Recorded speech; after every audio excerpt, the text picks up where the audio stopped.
Good evening, ladies and gentlemen, and welcome to Aussie Formula Racing here for Season 6, Round 20 from Abu Dhabi in the United Arab Emirates. Just loading into our qualifying session. No news on weather yet, but I'm pretty sure it's going to be a dry and hot one this evening. Apologies for the delay, had some connection issues with one of our drivers, but they are all sorted, and we have a full grid tonight with just a couple of reserves filling in. Run you through this 5.5 kilometre circuit, 21 turns, 2 DRS zones, and a lot of history here. We're going to go over the last couple of seasons worth of highlights, and boy did we have a couple of good ones. Turn 3 back in season 4, we had Miko and Seb starting on the front row, going side by side. Argy-bargy, Red Bull did come out on top. We're going through turn 3, just loses the rear. Very lucky not to pop the rear tyre of Miko there, but Seb does lose his end plate there on the back of the Haas. Unfortunately put him on the back foot for the rest of the race. Back to last season, turn 3 again, we had Geordie losing the rear, same corner, same problem. Mattia Dabri avoiding getting right out of the throttle, and unfortunately Potsy getting caught out there, damaging his front wing, but he did manage to come back towards the end of the race, as well, as you'll see soon enough.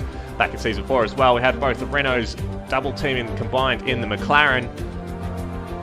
Managing to get past him out there at turn 8 at the end of the first long straight. Season 5 again, we had a nice battle between Panda, Potsy and Big Al in the run into turn 8 and all the way down to turn 13. You see there, Potsy, very clever, just got out of the throttle before the DRS detection zone, and Big Al being very opportunistic there, trying to follow through, getting squeezed right out there by the Red Bull on to the side of the track. And they go 3 abreast on the run down into turn 11. And Big Al coming out on top there, side by side with the Red Bull though, squeezes him out, and then Potsy sneaks through as well. Panda losing out big time there. And of course, who can forget the final lap of last season to decide the championship between Mattia Dabri and Potsy. We had them battling side by side through turns 15, 16, 17. And then Pacey, ever the opportunist, goes around the outside of both of them as they go under the bridge. Unfortunately, Mattia Dabri has a spin. Potsy stays in front of Pacey though, but was able to come across the line and take the championship for season 5. Very well done by the Williams driver. He's filling in tonight as well in Alfa Romeo. And there's the end of the race there, of course, as well. Back in season 4, we had Wahid being very opportunistic as well through the last corner, taking the AlphaTauri, then Toro Rosso of Nut, and also the Racing Point of Flyboy, who lost it out there on the dirty outside of that track. And now the drivers are all out on their qualifying runs at the moment. We're going to jump over to that session, and joining me in the commentary box tonight is the one and only Sebastian. How are you this evening? I'm good, Gus. How are you? Pretty good, thank you. Just going to jump on my board little with feature. Apollo Pepsi. Yeah, you had a little bit of a moment there, turn 3. I wish you could have put in something better than that, but still a decent state. Absolutely. Just jumping on board with Apollo Pepsi, who, as always, is the first out on track doing a hot lap, and he's already invalidated, and he's not even out of Sector 1. Yeah, it's through turn 1, a bit wide on the medium tyres though, so start of the session, don't really want to worry about that too much. His teammate behind Fiba in the other McLaren's just about solidified his spot for P2 in the championship, but does have a fight from Big Al. Yeah, absolutely. Separated by 38 points. So I'll bring up those standings as well, so we're going to have a quick look. Apparently that makes me look left when I press that button. Alright, fair enough. I'll change to the off-board view so that... No, it's still going to do it. Alright, anyway, let's have a look. Yes, Miko obviously has the championship with 376 points. FIBA currently 250. Big Al third on 212. We've got Pacey and Trin though, only 4 points apart down at P4. And Tanis hanging around there at P6 as well on 132 points. Got a couple of nice little midfield battles happening all the way down there. But yeah, obviously championship already decided 2 races ago. So is just going to be bragging rights as they round out the rest of the season. We see FIBA darting off into the pits there. Obviously validating on those softs, so he's going to come back into the pits. Let's jump through the Constructors as well. I believe Racing Point after last weekend have claimed the Constructors title with 414 points. McLaren and P2 cannot get the Constructors from Racing Point even if they won every race from here on out, and we've got second place as well as the fastest lap, so well done to the Racing Point boys there as well. Red Bull and P3 as well.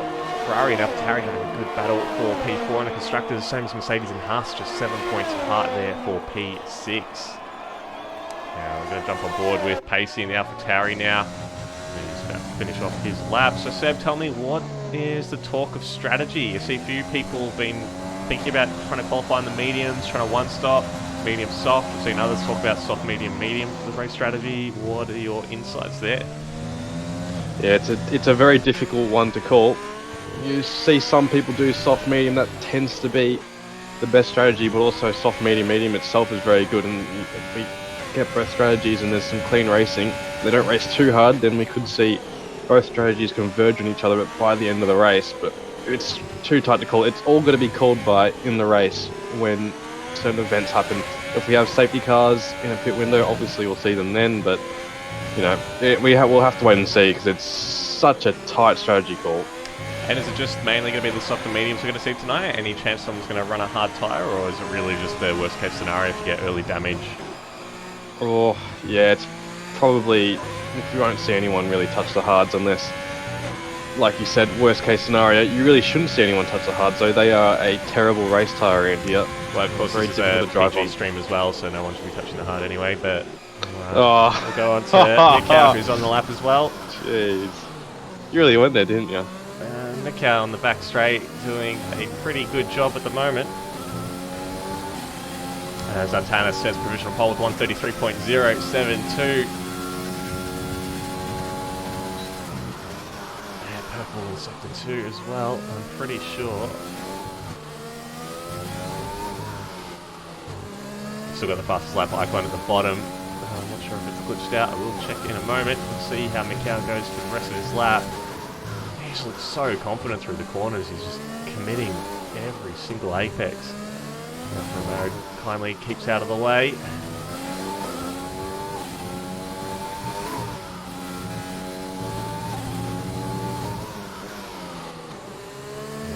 Racing point looks so planted at high speed. Comes across P2 though, 132.789, so he's about a tenth off Big Al, who has now snuck in, and definitely I've got the glitch, so menu, there we go. Big Al with 132.693 is currently on pole. And jump back and see McLaren Fever, who's just started a lap, who's going through P3, turn 3 at the moment.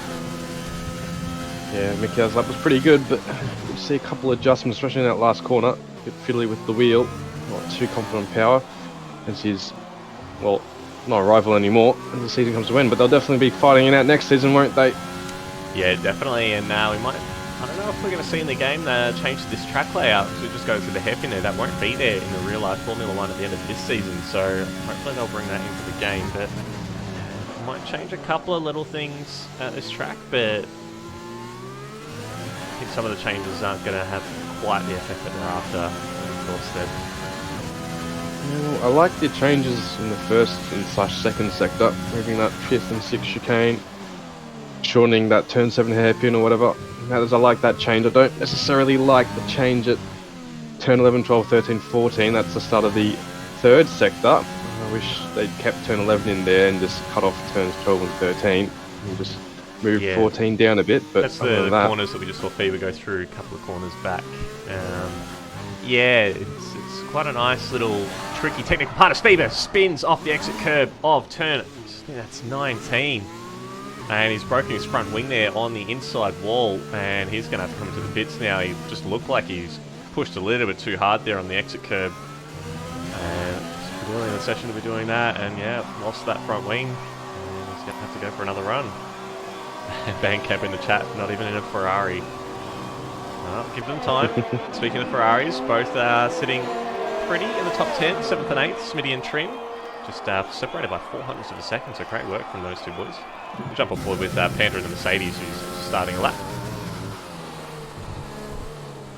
Yeah, news is Panda could be rather quick around here, at least from what I've heard. He can be a quick driver, and we've seen it all along, Gus, but it just tends to have those little lapses and mistakes here and there. Yeah, absolutely. He's done pretty well over the course of the season, though. His white heaters left the session, so hopefully he's going to rectify that soon. Yeah, he's definitely got the pace. He's just got to find that bit of luck during the races and just keep it clean. But yeah, I've been pretty impressed with him this season. Pretty mature for most of the part, so hopefully he's able to cap off the season pretty well and have a good one once F1 2021 comes out in a couple of weeks, which yeah, will be very exciting once that happens. As you see, purple sector 2. Hopefully that's not a glitch, because I hope I'm right about what I've heard, but yeah, apparently 2021 is going to be a bit of a difficult game to figure out. At least that's what's new so far. Panda rounding the final 2 corners, 20 and 21. Use that entry curb, clip a little bit of entry, apex. It's a good time, but not a spectacular time. We'll want to improve on that. Yeah, it only goes P3 there with 132.916. A little further back, we've got Pondon in the Haas, who's on the back straight at the moment. Currently 300ths a second up on his time, coming into the technical sector 3 now. Just riding those curves, going super wide. 15. Blind 16 and 17 as well. Very tricky when you get some traffic, but he's got some clean at the moment. A little bit of lock up on the right hand side. Swings it in under the bridge. A beautiful part of the track here. Goes around the hotel. Goes through the corner. Fever had trouble with no problem. Misses the apex slightly with the right hander before the final corner of 21. Another little lock up. And has to correct a little bit of a slide of the rear. Didn't quite use all the track, and he does improve down to like 5 thousandths of a second at that time. Well, considering that time, 33.48 from the start of the session, you definitely know he can improve, and it's promising signs early on in the session. However, he does need to get that lap in, so it's just a question of whether he can. But like I said, promising signs for him about the race. I believe we have Pacey rounding off his invalid lap. Yeah, he was 6 tenths up as well, so he would have done 133.2 if he hadn't invalidated, so he'd be pretty disappointed with that. He still has 6.5 minutes, so plenty of time for another lap or 2. How quickly he can get back to the pits. We'll jump aboard with Fever, who's now going through turn 3 on a flying lap. It hasn't set a time yet. It's invalidated twice now, so we'll be hoping to get 1 time on the board now. Goes purple in sector 1. So definitely has the pace. Just got to keep it clean for the rest of the lap. A bit wide at the apex. That might cost him about a 10th, but he certainly needs to get this lap in. This is not about being on the absolute limit yet. It's about just getting yourself up there on the timing tower, not being too far down. Yeah, and track limit's really a problem here. You can see the bottom 6 drivers currently have not set a time yet. Thank you very much for the follow, Caligula. Yeah, like I said, track limits can be a problem, but if you absolutely nail your lines through this track and nail turn-in points and braking points, and you're just on the edge of those white lines, and what the game allows you to do, can gain so much time. There's a lot of time in this track, obviously 21 corners, so very easy to find some time. It's very hard to nail a perfect lap as well. Yeah, and having so much bitumen runoff as well, it makes it so much easier to just naturally drift out wide, because there's no DNF punishment for doing so. But obviously in a qualifying scenario, if you're trying to extract every little bit of time out of it, you're going to get punished, because that game's going to take that time away from you. See, Fever does set a time now, goes for the pole with 132.498. There we go, 2 tenths clear of Big Al now, so that's good. That's going to relieve a lot of pressure from the McLaren driver, so he'll come back into the pits and get another fresh set of softs, and he'll be trying to start this race from the front row. Yeah, Gus lost time somewhere in the first 2 sectors. He gained it back in the last one, but not able to really get that time. But Gus, did you know that Big Al is Ali's brother? I have heard this, and apparently they're also related to Potsy, I'm told, according to the chat in the AFR Discord. But that's news to me. I hadn't heard that one before. That threw you in the wind, didn't it? Jumping on board with Wahid now. He's in the hairpin. He has reconnected to the server, so it's good to see. Hopefully he doesn't get impacted by the quali bug.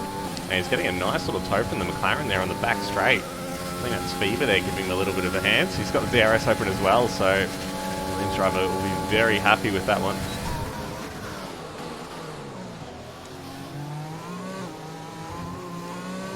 Ooh.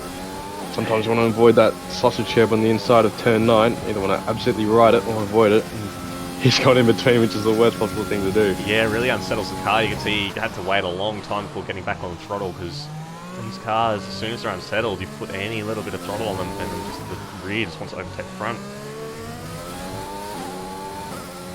As Brundle would say, swap ends. It's pretty tidy through the rest of the lap here from Wahid, so I think he's going to set a pretty decent time. Oh, as he nearly loses rear. Oh. And he's backed out. I think he's going to come into the pits. Yep. Ooh, okay. Doesn't want to... I think he knew it wasn't going to be a good time. He's got 3.5 minutes left, so he'll be able to go out again. But I think he was just worried that it wouldn't be a good time because of that mistake. So he thought, I'll come in, get a new set, and I'll do one-shot quali at the very end, which... yeah. It means he's got the potential of putting in a good time, but there's a lot of pressure putting on yourself for the final run. Jump on board with Jacob Meister, who's filling in tonight in the Renault.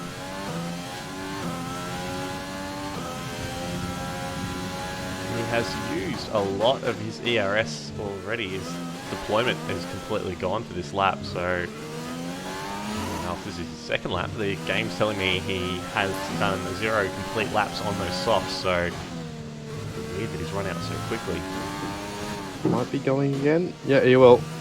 Seems like there's a mistake somewhere. Across the line.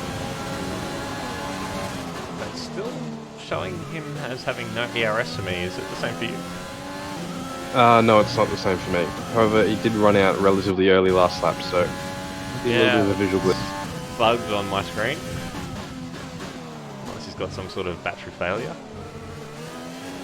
Well, he does have 50% ERS right now, so did save it up a bit. Yeah, okay, so on the dash I can see it's 50%, but on the HUD overlay it's showing the big X. Okay, fair enough. Anyway, Jacob Meister still going. He set a 137.9 on that last lap.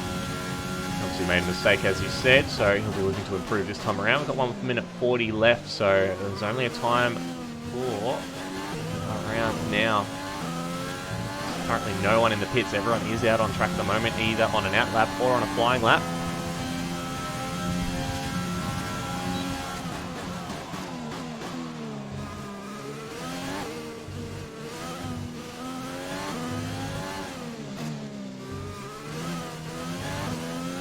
Just looks a little bit nervous in the corners on throttle. Oh, look at this Mercedes. Oh, they're just coasting. Who is that? Is that Panda or is that T-Mac? That's T-Mac. What is he doing? Is he desync from Jacob or...? I think Jacob might be desync to you. So he's, right now he's going through the final 2 corners for me. Yeah, and I've got T-Mac on the final corner now as well. Well, that's... One of those 2 cars is desync to me, so... That's a very I believe it'd be Jacob for you. T-Mac's now running through turn 2. Okay. Alright, we'll jump off to another cut. Let's have a look at Big Al, who's about to go through turn 2 now. As you see, turn 3. You don't want to be touching that inside curb there. Trin DNS in the race. Final corner. Looks like he's had a moment coming out of the second last corner. And the Ferrari driver has finished in P14 quali at the moment. Yeah, that's a disappointing quality for him. I know he wants more from that. He did put in a lot of time into each race, especially here, and it's not really paid off. His teammate, however, Smitty's looking good. So it's all about Big Al at the moment on board, braking just before that 100-meter sign, get the car turned in, a lot of curb on the inside, and get far as left possible to flick it over that right-hand side of turn 9. DRS open, keep it as tight left as possible, reducing the amount of track you cover over this lap. Now once again, 100 meters, brake over that curb, just kiss that inside one, and then you want to glide over these 2, hold on to that exit one, as it gives you a bit of a catapult through turn 14 on the run through 15, 16 and 17. And one of the hardest braking zones in all of the game.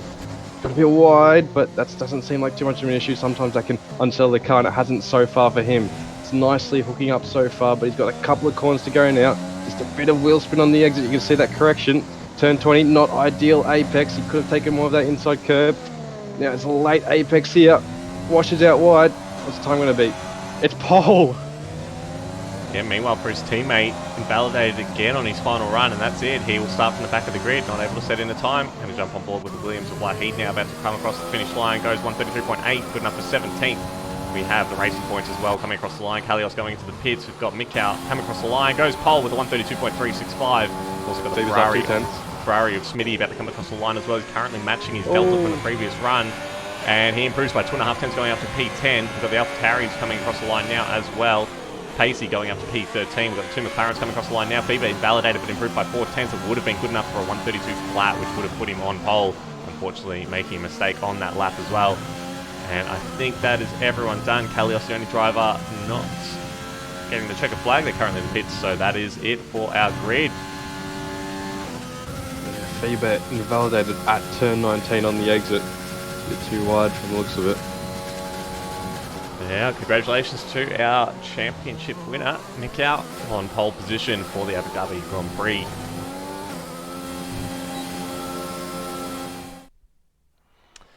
So great work from him with 132.365. Big Al lining up alongside him with 132.4. FIBA just behind with 132.498. Then we've got Artanis, Panda, Potsy, Geordie, Matsoid, and Ponton with combined scraping into the top 10 by just 23 thousandths of a second. Outside the top 10, we've got Apollo, Pepsi, Smitty, T-Mac, Pacey, Kalios, Trin, Scarsols, Wahid, Jacob Meister, and Sid unable to set a valid lap time. The whole grid separated by 1.8 seconds, with just 1 second covering about the top 13 cars. So we've got a pretty tight and competitive grid tonight. Looking forward to it. Yeah, should be a good one. Tend to get DRS trains out of here. A lot of drama can come out of this racetrack. Turn 3, a very difficult corner in the race, especially on high fuel loads and worn tyres. And then obviously we had that drama in the finale of last season, didn't we, Gus? Yeah, absolutely. Potsy, Panda, Matt Kadabri.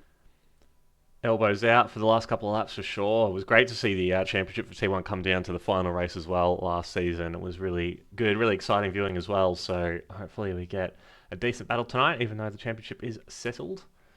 There's still a lot on the table for bragging rights with everyone's finishing positions this season. Not to forget car selection for next season as well. Yes, definitely. The more points you get, the better your team will get to choose. Ali, yes, this is on PC. Always with the quirky comments in the chat. Keep them coming. I'm getting reports as well that Trin was blocked during that qualifying session, which is why he's so far down the grid. I think it was a similar scenario to Alonso in the real-life qualifying last night. I think that was possibly why he had that little DNF as well in the last couple of corners, just getting caught out by cars in that final sector. So hopefully those in Tier 2 will be a bit more aware of drivers on hot laps, just making sure that they're staying out of the way. Thank you very much. Follow Divan.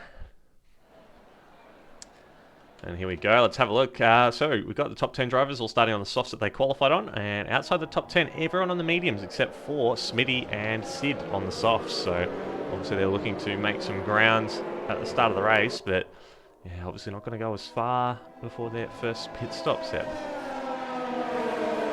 Yeah, it's a bit of a weird decision from Smitty. Maybe you might be trying to get some positions up there, especially Sid as well. He needs to play the long game when you're starting P20. Can't be too ambitious at the start, and that's what soft tyres versus medium tyres say.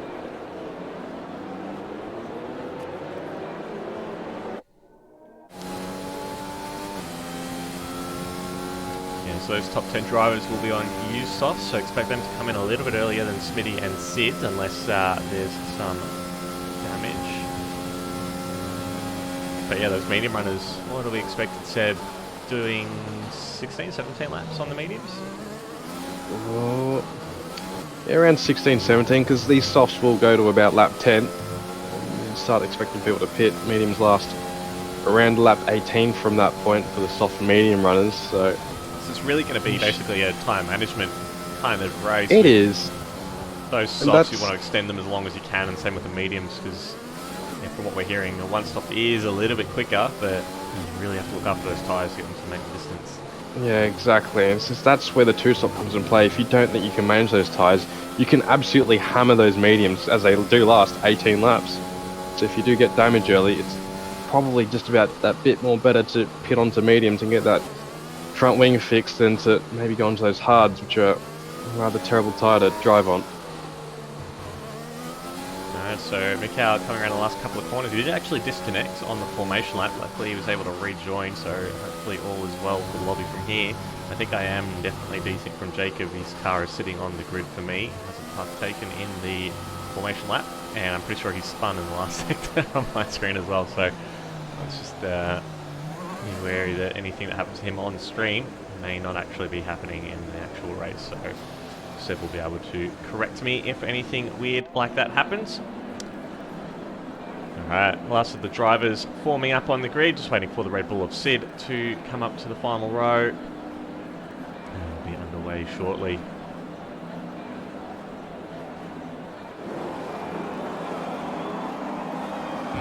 Here we go, lights coming on, the engines are revving. And we're away. Bit of a sluggish start there, but Mikau does pull away. We've got Fever getting a little bit of overlap there on Big Out. And takes off the track, but manages to get the overtake. They might be actually looked at after the race. It looked like he was off track when that happened. Fever now up to P2. And everyone looks like they've got through pretty cleanly. We do have a little Renault just trying to cycle back through while the leaderboard goes cactus. We've got the Alfa Romeo and the Haas side by side go through. McLaren of Apollo Pepsi has cut the corner as well. Looked like he was trying to avoid a collision there. And we've still got a little bit of side by side action here between Potsy and Pondon. They drag towards the end of the straight into turn 8. A little bit of jostling for positions there. We've got the Renault of Combined trying to get in on this action as well. McLaren of Apollo recovering from that little off. And it looks like Potsy's got the position done on Pondon. And Apollo Pepsi is snuck through on Combined as well, moving up into P10. And a little bit further back, we've got Pacey getting a position on Kalios. The leaderboard has sorted itself out. These are the correct positions you're seeing now. Smitty and Combined battling now through the chicane of 11, 12 and 13. Oh, a little bit of contact there between the Renault and the Ferrari. It looks like they've got their end plates intact, but a very high risk move. We've got a Ferrari round of Trina at the very back of the grid there. After that poor qualifying session, he's now had a little bit of a spin, and that's going to be very painful for the Scuderia. Yeah, it looks like that was contact with Wahid, the Williams. Or it could have been Scarsold of that Alfa Romeo. Battling it out. It looks like, I couldn't see if that was one of the meter boards or if that was an end plate, but something went onto the track there just before the third last corner. It's Sid and Kalios going side by side very aggressively through that third sector, and they're still going at it into turn 1. And the Red Bull has taken a position, moves up to P15. I don't think this is done yet with Kalios still interested in the position. And the leaderboard is going cactus again, so just ignore that while it sorts itself out.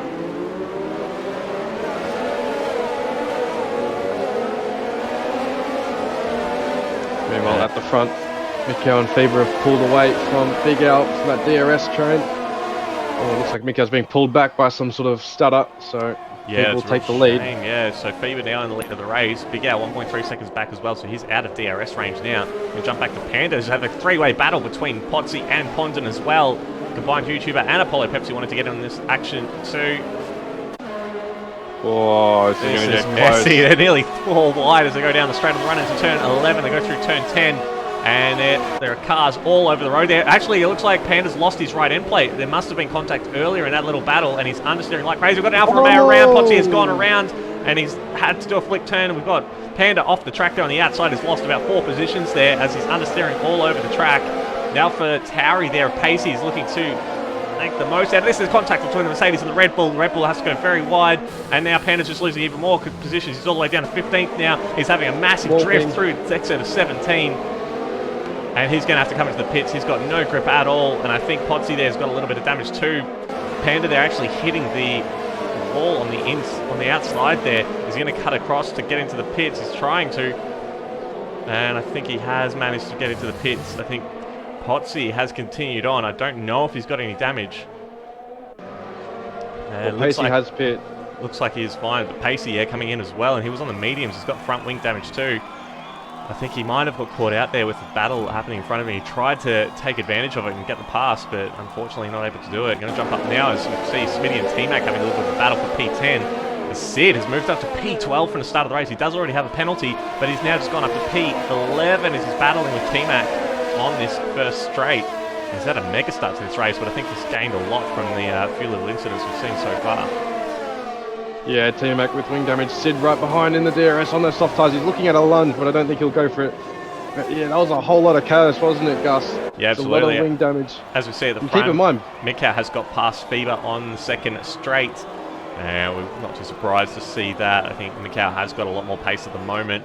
Unfortunately, that stutter costing him the position early on, but he has been able to get through.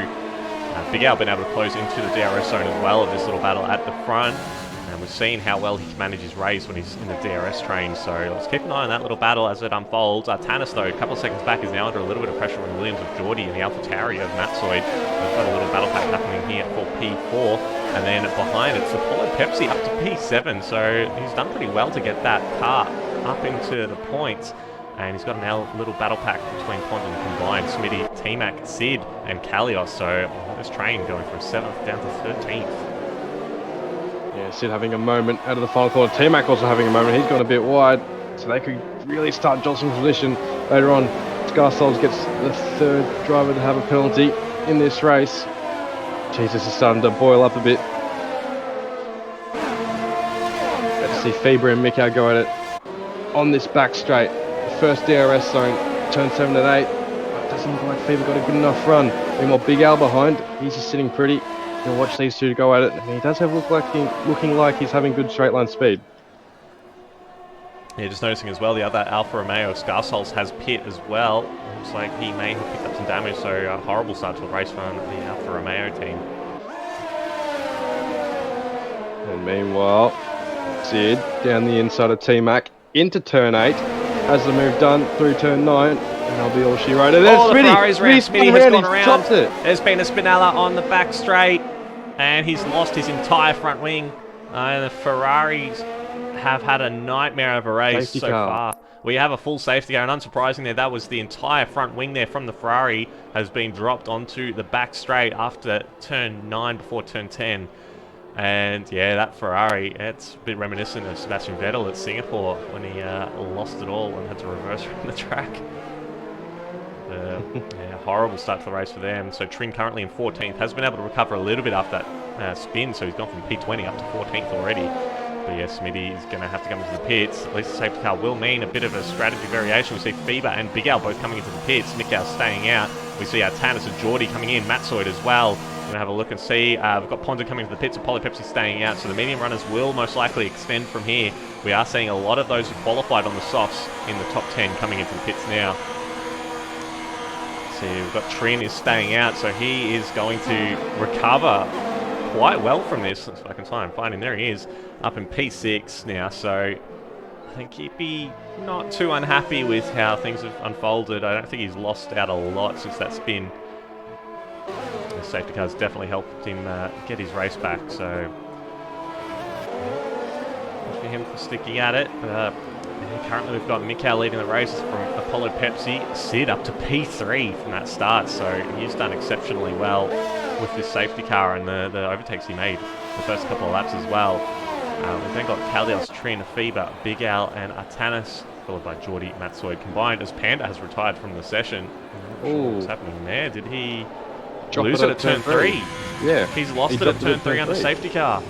Oh, what a shame for the Mercedes driver. That's... Oh, he must have been trying to close the gap under safety car.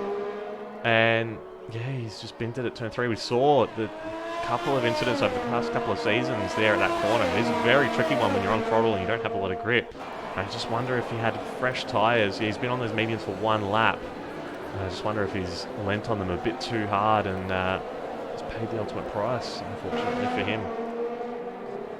It definitely has. Very interesting strategy battle though. It's brewing up. About, I think, 14 cars into the pits in the past lap, so let's see a lot of different strategy. So the lead car who has pitted is currently Feber in P6, and he's already caught the train, so he's in a very good position here. Mikau is the effective race leader at the moment, but hasn't pit yet on those softs a full lap. So do we think that Mikau might be going for the one stop from here, extend those softs to maybe 11 or 12 laps before coming in for the mediums, whereas Feber will probably have to pit around about lap 17, 18 and do another final stint on the softs? Yeah, well, Mikau's definitely committing to that one stop, as evident by the fact that he's staying out under their safety car. Feber, expecting him to come in probably for another set of mediums, considering the softs do tend to die off after about 4 to 6 laps, depending on how hard you push them. So if we get this safety car in by the end of this lap, which we may get, then there's a chance he may push these mediums 12 laps, and then from then on just stay with the mediums for the rest of the race at his second stop. And of course, Fever has got a really good... well, he's really opened up his options as well. If there's another safety car in, about 12 laps time, thereabouts, he has the choice of chucking on another set of mediums, or if there's a later safety car, or if there is no safety car, he can just chuck on the softs at the very end. So he's really in a good position here, whereas Mikau maybe in a little bit of trouble if there's another safety car. Maybe in about 10 laps time, he'll be in a little bit more of a tricky situation. So this could play more into Fever's hands, but we'll just have to see how it plays out. But they're setting it up for a fascinating race. And hello to Paige in the chat. Nice of you to join us. Yeah, guys, make sure you let us know your predictions, what you think is going to happen. Strategy you think is the best one from here on out. Who you think is going to win?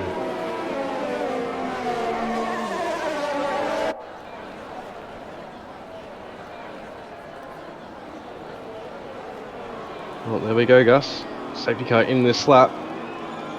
Green flag racing, and this could get very interesting, especially considering Mikau's tyres will go off in about 3 laps. Obviously, the safety car will add some life, as we mentioned before, to keep them a bit fresher, hold a bit more pace in them. But with Trin, Kalios, Pepsi, I'm not sure Pepsi will pose too much of a threat, but definitely Fever on those fresh mediums. With Big Al behind, Jackson Artanis he can be quite fast. Jordan's opted for the softs as well as Potsy down the field, so a little bit of variation, but predominantly medium runners, as medium is the best tyre around this track. Alright, a few producers in the chat. Lights reckons Mikau. Page going against Mikau, thinks Fever's got it, so let's find out. Safety car's in the pit lane. Mikau has control of the field, coming through the final corner now. He's getting a little bit more temperature in his tyres, and he is going now. He's got his overtake on full throttle, and he's away. Pulled out nearly half a second on a Poly Pepsi already. Sid very close behind the McLaren there as well. Yeah, absolutely bolted as Mikau. Poly Pepsi nearly a second back already, and Sid and Kalios both very close to the back of the McLaren's gearbox. Sid tries to get past the McLaren, but has to defend from the racing point behind. We've got Trin and Fever side by side now as well. Great restart from Trin. I wonder if Fever's tyres just a little bit cold. They are pretty fresh on, so sort of battle happening there. Trin has to tuck back into the slipstream. He's under a lot of pressure from Big Al now as well, who's been able to go around the outside, which becomes the inside for the corner, and Fever going for a move on Kalios there into turn 8. Oh, and the Red Bull of Big Al has a big dive, and he loses out there, has a little bit of a spin at turn 9, and he goes right to the back of the train there as well. It was very opportunistic. I'm not sure if he missed his braking point, but he is way back in the field now. Sid makes a move on Apollo Pepsi for P2 now at turn 11. And he goes for a little chicane, and he holds position as well, so well done to him. Potsy and Wahid having a little bit of a battle there as well. We've got just in front as well, Matt Toyd and Ponzin side by side. We can jump up and have a look at that little battle. Matt Toyd loses out to Ponzo, and the Haas driver up into P9 now. As you see, this battle really started to heat up.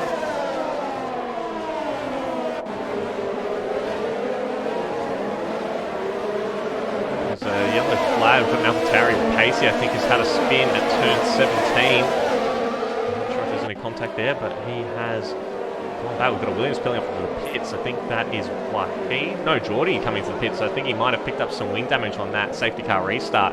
And into the pits he comes, as we see the AWS Insight for a 2-stop strategy. It's popped up. Potsy having a look at Matsoy, tries to get the move done, can't quite do it. Matsoy hanging around the outside of turn 2. And the Alfa Romeo has to slip in behind. Tell you what, Gus, Fever's on a charge, just swoop around the outside of Kalios into turn 5, and he's looking at his teammate. I don't think Pepsi will put up too much of a fight, but Pepsi is all over the back of Sid as they go down this back straight now. He's pulled off a bit, but doesn't look like he's got the run. Fever's got the ERS. I don't think Pepsi will put up too much of a fight. He doesn't. Meanwhile, back behind, Potsy and Matt going at it. Potsy, ERS, sorry. No DRS just yet. We'll have that in one more lap.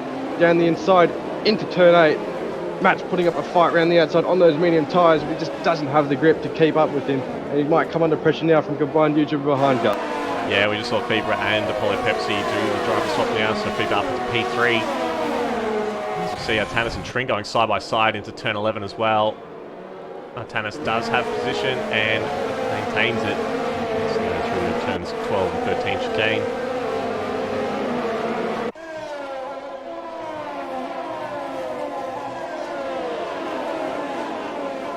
ahead, Gus. Mikel has pulled out that 1 second gap, crucially, so he won't be coming under any pressure for now, at least from Sid. He definitely has Fever in his rearview mirror. Yeah, and Sid's going to be holding up Fever here, so this might actually work a little bit to Mikel's advantage. If the Red Bull's able to just hold Fever up a little bit, this will make the one stop a little bit more viable for the racing point. See, Fever just doesn't have that straight line speed at the moment, while those mediums still coming up to temperature. There's still a little bit of life left in the softs of Sid. Oh, he's going to go for a move, Gus. Yeah, he's covering off the inside, trying to hold the McLaren around the outside of the chicane, but he just goes driving straight on through. That was an easy pass for Fever. He moves up into P2 now, and Sid finds himself in the middle of the McLaren sandwich. Yeah, 3 times into turn 3. Jackson now, and Kalios. DRS is here, and Jackson's using a bit of that ERS out of the traction zone. On the run, down to turn 8. Doesn't look like Jackson's gaining too much speed, but he is now in the latter stages. Kalios makes a little bit of a defensive move, but he won't be able to defend now. He's already made that move. Jackson down the inside will back out. Kalios just nudged in front, but just late enough to stay ahead. Jackson will have that other run. Just behind him as well, Ponty swapping positions. And yeah, we see Artana's getting through the racing point now. Goes up to P6, we've got a yellow flag. I think that's a ghost car, so ignore that.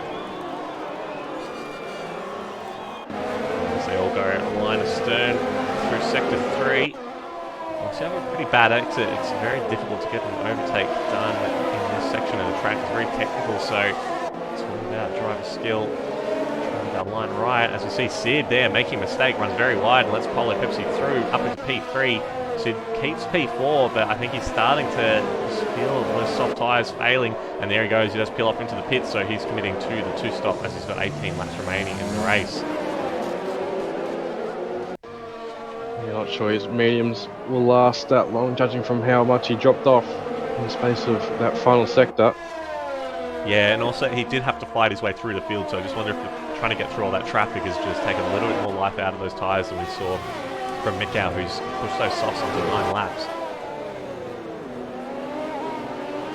We've got a good battle here brewing for P5. Kalios has dropped a bit, maybe slightly out of position due to those pit stop rounds. But Potsy and Trin are looking at chops. You've got Pondham behind, who's just sitting pretty. He's close enough to the battle to be able to pounce on anything. Here they go, Gus. Yeah, on board with Potsy here. We can see Trin trying to slice up the racing point on the straight. They're going to go 3 wide as they go down into turn 10. And Potsy gets 2 overtakes in 1, getting through the Ferrari, who's had to be checked up. And he's under pressure again for the racing point. And now I think Potsy's actually not going to have DRS, so he's going to have to defend from this train as well and run into turn 11. As we see a bit further in front, Artanis and Apollo Pepsi battling it out. The pass moves up into P3. Potsy maintains position, and Trin has been able to fight off the racing point. As we see the Haas and the AlphaTauri go side by side. Oh, there's a bit of contact there as well. The AlphaTauri getting pushed out wide. So very good catch there from Matsoy. It looked like it could have been a mega crash. You see them all, the Mercedes as well of T-Max going very wide as he's got the Red Bull of Big Al making his way back up through the field on his inside. Has been able to get through. We've got Wahid and Smitty battling it out as well. P13, and they all manage to get it sorted out as they come through to the final 2 corners. We see Mikel has peeled off into the pits as well, so he's had enough on those soft tyres, and that gives Fever the race lead ahead of Artanis, Apollo Pepsi, Potsy, Trin, and Kalios. So we'll have to keep an eye out where Mikel feeds back into the field. I think he's going to come out in front of the AlphaTauri. No, so he'll be behind the Alfa Romeo, I think, of Scarpsol, so P16. But he will find himself in a little bit of clean air, so this might be the right call for the racing point driver. And he's very good at managing his tyres as well. Absolutely, so he's got 17 laps to go on those medium tyres, so let's just see how he's able to manage the rest of his race from here. This train we have, Gus. It's absolutely massive. Look how close they are. But he's swerving down the straight. Kalios has almost dropped out of DRS range of Trin. He does have it on his lap, but just before the detection point, it was almost at 1 second, so he'll struggle to stay in range from here. Matsoy just 2 tenths behind the racing point, so as soon as they lose DRS, and they have lost DRS now, and here goes Matsoy on the inside. He's got the position at turn 10, and he moves across to defend going into 11. We see the Renault as well combined, looking at trying to make a move as well.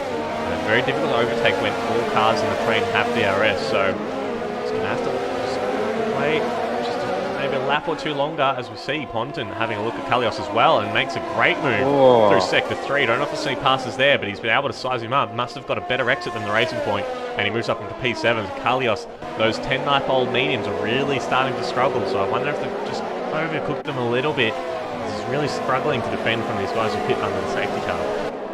Yeah, potentially. A nice move by Pondon, very opportunistic. It's hard to get a move into 17 with how tight 15 and 16 can be, but he's done it well. Potsy up ahead, he's tight to Pepsi. Nothing's tight in this little battle we have going on for P8 at the moment. Yeah, absolutely. Mikau as well has caught Scarsols on the pit straight and moved up into P15. So we see Sid as well pit a couple of laps goes in P17 at the moment, a couple of seconds behind Mikau. So keep an eye on him as well. His race is going to be fairly similar in strategy to Mikau's, and he doesn't have quite the pace. He's got a yellow flag in sector 2, but that's cleared, so nothing too sinister happening there. As Potsy making move on, Apollo Pepsi on the back straight.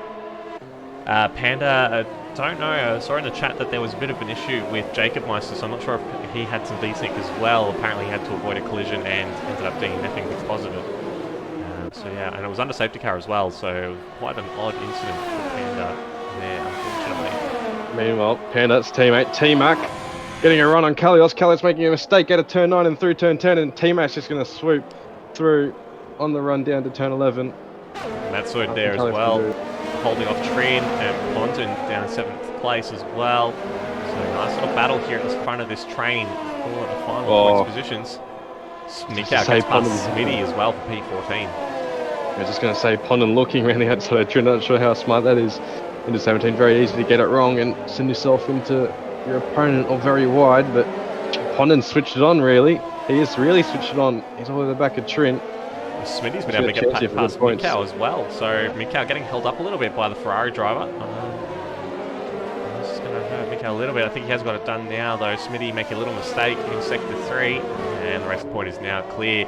And we see the Ferrari peel off of the pits. He's actually lost his front left end plate, so I wonder if there's a little bit of collision there between Mikau and Smitty. Yeah. I wouldn't be surprised turn 17. Smitty's been overtaken, he's just gone too deep. I'm expecting to get all that dirty air into the back of Mikau. We tend to get a lot of incidents there just by drivers running to the back of each other. So Kalios has been going backwards as well. He's lost the position to Combine and Wahid, so he is well out of the points now. I think he may have made a little mistake in turn 3 or turn 4. Now way down in P12 and falling off the back of that train. So unfortunately for him, he's probably going to have to look at his strategy just to see if he can change it up a bit, because it's not working for him at the moment. Yeah, not working as well. Big Al, I've noticed just watching on board with him the past couple laps, struggling through turn 9. Really struggling to get that power down. He's flicking that rear end out a bit, and that could pose problems down the track, especially when those tyres get a bit more worn and a bit more hotter. You can see him just lose the rear a bit and have the end swap around on him. Yeah, things seem to have settled just a little bit at the moment. I think after that safety car restart, a few drivers jostling for position, but kind of settled into their rhythm. We should expect to see Potsy coming to the pits in the next couple of laps as well. He's been on the softs for 7 laps. The medium runners, I think Kalios, Trin and Apollo Pepsi expect to come in the next couple of laps as well, so probably see things calm down a little bit until the next cycle of pit stops. Esports Superstar in the chat, is this a 1-stop? So yeah, it's probably Ali replying with full stop.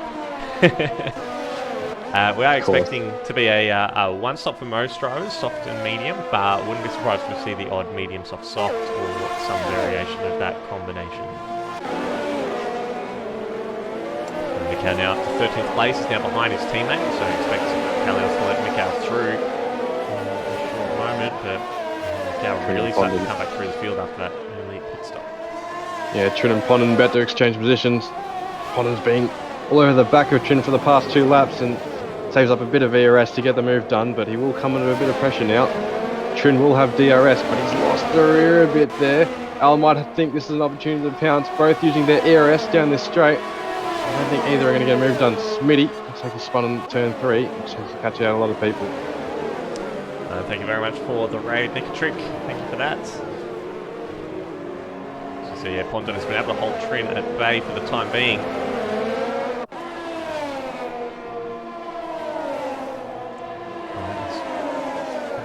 away a little bit. I think Trin's coming under a bit of pressure now from Big Al.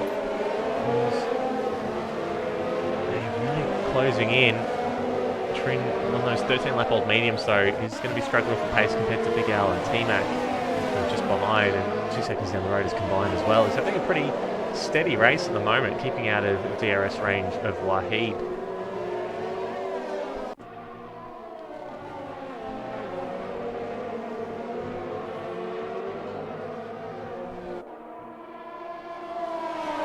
We'll jump up to Matsoid, who's right on the tail of Apollo Pepsi's McLaren. Just about to come into the hairpin now. Just a couple of tenths in it. I think he's going to get this move done into turn 8. Apollo Pepsi's been on those mediums since the start of the race, so he's not going to have nearly as much performance as those who pit under the safety car. And we see Big L as well. It's a very good run on Trin, a little bit further back as Matsoid there gets the move done before the braking zone, and Trin as well. Oh, there's a little bit of battle here with Big Al. T-Mac nearly going for the move as well as Pacey gets past Kalios. Kalios looks like he's really struggling. Doesn't have much straight line speed. Pacey getting past Sid as well into turn 8. He's got the move done. He may have to defend from the Red Bull though. Sid on a bit of a charge with those fresher mediums. Doesn't have DRS either, Pacey. So Sid goes around the outside into turn 11. And there he goes, gets the move. Thank you very much for the follow, Wofield. Oh, subscribe. Thank you very much. 13 months.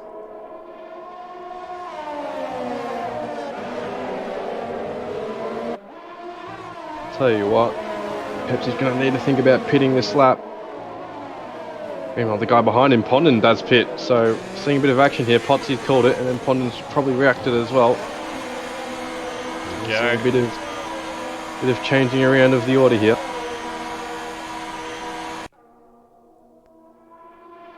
Apollo Pepsi still staying out there. He's just hanging on to Matsoid's DRS, but he may not get it this time around.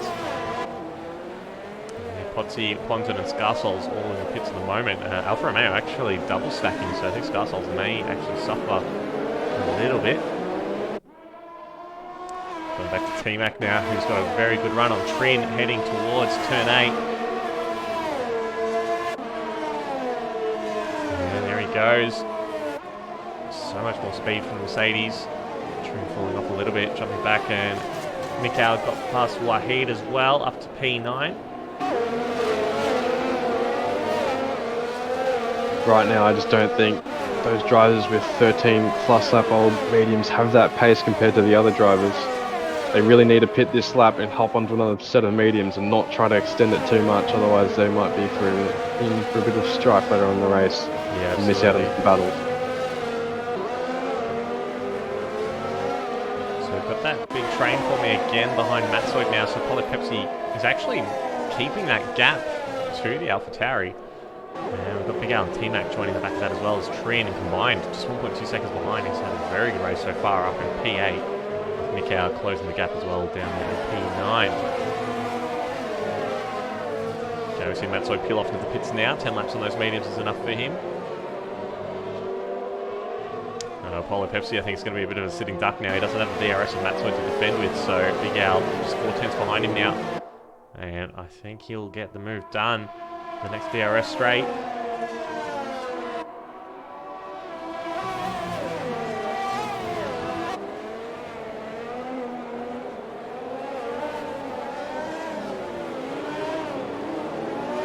And that's what as well. It's still down P16, so it's a very long stop here. Feeds out behind Geordie and Williams. And there we go. Big Al makes a move on Apollo Pepsi up into P3. Mikhail making moves as well. He's around 17 seconds off of FIBA. So he needs to really cut down around 3 before FIBA inevitably pits into either mediums or softs, looking like softs at this stage. But Mikhail does need to make up some ground quick. And how good he is at saving tyres, there's a chance he can push a little bit, but we'll try and see how this unfolds. Oh, big moment there from Big Al. He's gone off into the grass. He's lost a spot to Apollo Pepsi and T-Mac with that mistake. And yeah, the Red Bull there making a big error, and that good position he found himself in P3, and he's thrown it away. I was about to say as well, Trin falling off the back of this little battle pack, but the mistake from Big Al is now meant it could be within DRS range in just a couple of corners time. As we see, Big Al has peeled off into the pits, so those tyres are done at 11 laps old, and there's 10 laps remaining. As we see, Apollo Pepsi as well peeled off into the pits, so they can get to the end on the soft tyre from here. They'll be putting themselves in a lot of traffic, so let's just see how this unfolds. Red Bull there getting held a little bit by the Williams. Oh, and he's lost out to the McLaren as well. Apollo Pepsi stays in front of the Red Bull.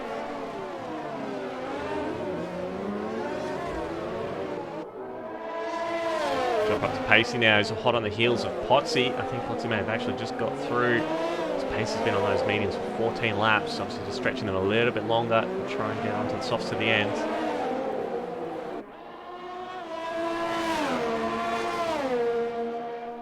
There we go, so Apollo Pepsi on the softs just behind Geordie now, and it's the closest battle we've got on the track at the moment. Pacey a little bit further up, just hanging on to Potsy, but he's got 5 seconds behind Apondon. Apollo Pepsi coming down into turn 8.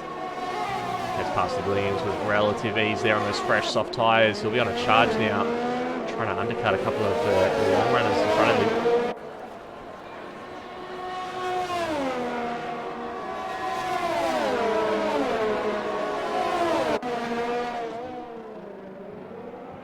Trin trying to have a go at Matsoid as well, going purple in sector 2.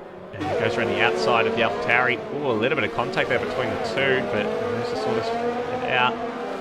On those fresh softs, trying to follow Big Al through, who's going side by side with Geordie as well. Oh, a bit of contact. The Williams getting forced right out onto the AstroTurf. Turns 17 and 18. Meanwhile, Faber and Jackson have decided to call it into the pits. So now it's just a race to the finish.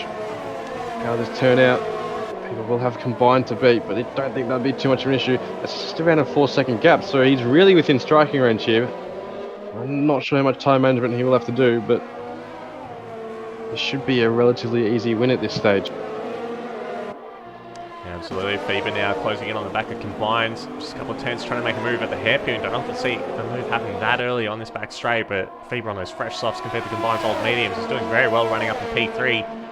Faber able to get past him very early on the straight. And thank you very much for the follow, Freddie. Oh, we've got drivers looking at their chops at P11. Jordan's going to come under a lot of pressure now. Tamer's going to get in before he even get to turn 8, and Trin's going to have a look as well. We've got Matt behind on 1 lap old mediums, Wahid as well. Yeah, Trin switches to the inside there, and he's got the move almost done on the Williams. Williams braking very late, and the Ferrari's going to have to give him some room, and as he manages to sweep around the outside, and he gets done up into P12, and now Matsoid is right on the tail of the Williams now. He's going to be looking to get past him by the end of the straight. Ferrari's still under a lot of pressure from Geordie, who's got DRS now and can come back at the Ferrari, but they all have to go single file through this section of the track. Paige, yes, just Vietnam and Brazil left after this one, so 2 weeks left of season 6. Oh, Matsoid going for a move down into the inside of turn 17. That's brave. It's just bold. And the AlphaTauri nearly losing the rear there as well. It's still side by side as we go under the bridge to the hotel. And Matsoid manages to hold on as we see combined peel off into the pits now from P3. Getting rid of those old mediums who'll run from the softs to the end now. As Apollo Pepsi sets the fastest lap of the race with 1:36.472. So those softs are rapid at the moment.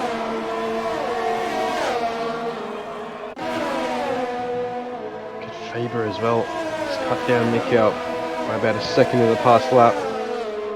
On a charge at the moment. Nothing Mikiao can do.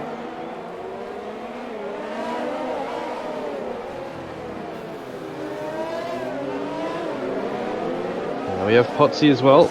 Potsy and Sid. Going to go out into turn 8. Potsy with the inside line. Just going to outbrake Sid. Sid have a bit of a switchback through turn 8, 9 and 10. Doesn't look like he'll have the traction, and Potsy's going to zoom away. Meanwhile, behind that, Pepsi and Pondon going to go at it to the same complex. Pepsi's pulled ahead. Pondon, obviously, 1 compound less. He just doesn't have that traction, whereas Pepsi does on the fresher tyres and the softer tyres as well. Yeah, you see Pepsi going very defensive, covering that inside line on those soft tyres. He does have this pace, but without DRS, he's still vulnerable to the medium runners. he has been able to hold that position. Big Al trying to get past Spondon as well. The mistake earlier has cost him a lot of track position. He's now in P8, but he's got the pace. He can get back up there, but it's 5.5 seconds back on Artanis in P5, so that's going to be a tall ask to try and get back into the top 5.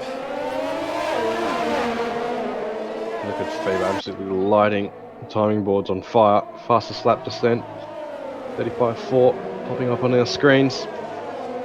Looks like Pondon could be coming under duress there from Big Al. Mickhouse had a spin. Mickhouse had a spin at turn 3. He's lost the rear, and Feber has gone into the lead of the race, and Potsy goes through, so does Sid. Mickhouse has made a mistake. He's lost the position to Artanis as well. He's dropped down to P5 on those medium tyres. He is going for the one stop, so he's had to watch those tyres a lot more than the other drivers, and he's paid the price. The very...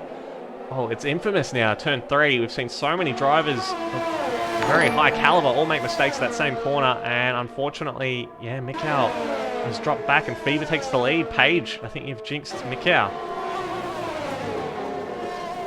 Jinx or not, he has been taking that inside curve at turn 3, and that can send a lot of cars around, especially if you don't take it the right way. You have to think that's how he's done it. Those tyres will be very hot.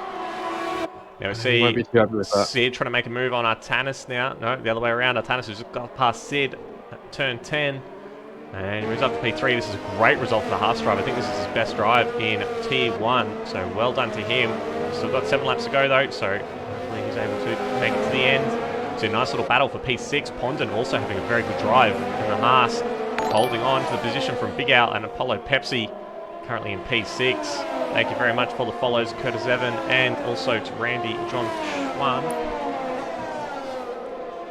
Pondon needs these points, Gus. He wants to stay in Tier 1. Absolutely. Those of you not familiar with how it works, usually the bottom 2 drivers of Tier 1 will be relegated to Tier 2, and the top 2 drivers from Tier 2 will come up to Tier 1. It's not always hard, fast Tier 2, as we see the McLaren of Apollo Pepsi again at the final corner. It's not the first time we've seen him make that mistake.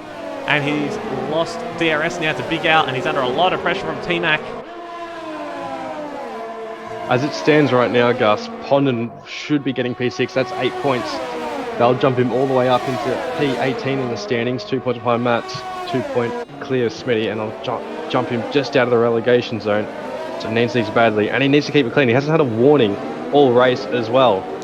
So he doesn't really need to fight these guys, he just needs to stay within DRS range of Big Al, and he'll be getting a good solid haul of points. Absolutely, just jumping out to Mika now, who's moved up into P4 from Sid. Get onto the right camera, he's got a little bit deep though, so he's going to be a bit vulnerable to the Red Bull now, who should have DRS, so he's going to have to defend from the Red Bull driver. See, he's covering that inside line, trying to position the car to be as awkward as possible, runs and squeezes the Red Bull out wide.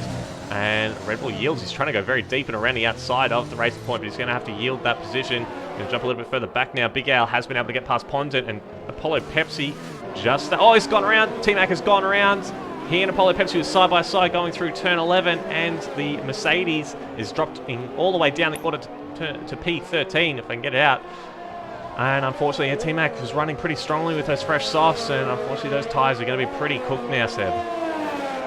Yeah, he looked like he was going to get some good points as well. Had some good pace. It's just all gone away. Unfortunate start to the race and just about an unfortunate end. And we have a full safety car. T-Mac has retired. It looks like a collision with the Williams. We've got to jump back to Kalios. What's happened here? Oh, there's cars all over the road there. It looks like T-Mac has crashed at turn 17, 18. And I think that was a collision with the Williams of Geordie, I think that was. And we're seeing Geordie coming to the pits. I'm not sure if he's got wing damage, but there was debris all over the track before the bridge. And look at all the cars coming to the pits. We've got Apollo, Pepsi, Matsoid, Wahid, Combined, Geordie, all coming into the pits. And this is going to bunch the field up. So the drivers with penalties, Potsy, Mikau, Sid, Big Al, are all going to be under a lot of pressure at the end of this race. We've got 5 laps to go. And things just got very, very interesting. There should be around a 3 or 4 lap sprint to the end. Everyone should be coming in for some fresh, soft tyres. Oh, this is... Both Mercedes out. Both Mercedes are out of this race. I did not expect to see that. T-Mac and Panda, very good drivers, and it looks like they've been caught up in some drama. Yeah, just did not expect something like that. We see the safety car there on the side of the road, letting the traffic through. Geordie getting hard on the brakes, so I think he thought he was going to get in trouble for passing the safety car, but it is waiting for Bieber to come back around. So, yeah, was such a shame for T-Mac. He was in such a good position and just had that little bit of a moment with Apollo Pepsi, and I don't know what happened with Williams, but there's definitely some sort of contact, and I'm sure we'll see what happens after the race if it's going to go through the stewards. Constructors-wise, Haas are getting a big haul of points, especially if Jackson and Pondent maintain where they're finishing. So Fever stays out. Potsy, let's have a look. He's currently on the mediums. He's got Artanis behind him on 3-lap old softs. He is coming to the pits as well. So he's going to give up that position to Artanis, who moves up into P2. So great drive there from the Haas. Mikau is coming to the pits, so he'll be going onto the soft tyre, no doubt. We should see Big Al now staying out, goes into P3 on those soft tyres. So this is going to be interesting when we have our restart. Oh, this is throwing a spanner in the works. Trin up into P4 after being dead last at the end of the first lap. A great recovery drive from him. He's been a bit lucky with the safety cars, but the strategy has been perfect from the Ferrari driver, which is kind of an oxymoron because it's Ferrari, but they've done it this time. And he's currently up in P4. He's going to be under a lot of pressure in this restart, though, with Potsy, Mikau, and Sid all on fresh soft tyres. We do have the likes of Pacey and P8 there on 3-lap old softs as well, Apollo Pepsi. But look at all those penalties. I'm actually going to run through them now while we've got the safety car. Big Al has 3 seconds, so does Potsy and Mikau. Sid has 9 seconds, so this safety car is going to be horrible for him. 3 seconds as well to Apollo Pepsi, and Kalios 9 seconds as well. Another 3 seconds for Combined, who's dropped down to 14th after running so well on those medium tyres. P2 at one point. We've got 6 seconds as well for Scarsols, and 3 seconds for Jacob, who I believe has left the session, so that is an AI car. We'll jump onto another car because Trin's Ferrari revving out the engine. So Mikau has dropped down to P6 now, and he's behind Potsy as well, so not great for him. Having those fresh tyres, they've got a couple of laps to go, so they may be able to make up a bit more track position, but those penalties are really going to hurt, Seb. Yeah, especially if guys like Pacey, Pondon and Matt, even Wahid, if they can keep within the train, within that penalty striking distance, then he's definitely going to drop a lot of positions. Mainly for Sid though, 9 seconds is a killer. Same with Kalios. That's a real killer, especially when you have a safety car at the end of the race. That's why you want to keep it clean. You much prefer to lose 3 tenths in one corner than, potentially lose 3 seconds to your race. Absolutely. So just getting some info from the Discord. T-Mac apparently had a little bit of a spin in Sector 3, and Geordie apparently had nowhere to go and crashed into the tyre of T-Mac, so breaking suspension and causing damage to the wing of Geordie. And apparently that spin we saw with Apollo Pepsi, was a little bit of a squeeze from the McLaren driver who overtook the Mercedes, who was on the pressure tyres. So, T-Mac getting caught out there, and I'm sure it'll be looked at after the race. But, very unfortunate there for T-Mac.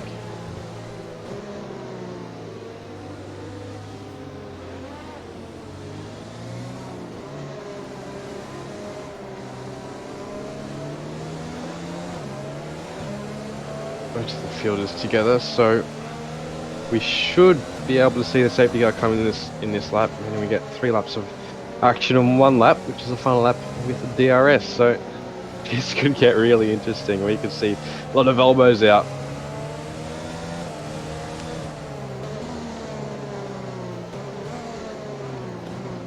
Yeah, absolutely.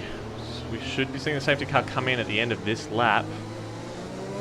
Most of the field is bunched up. I think we've got Smitty AI is currently in Sector 1, but I don't think the safety car will stay out for that. We should see us racing again at the end of this lap, and then we'll have 3 laps to the end. And it's going to be a very exciting finish.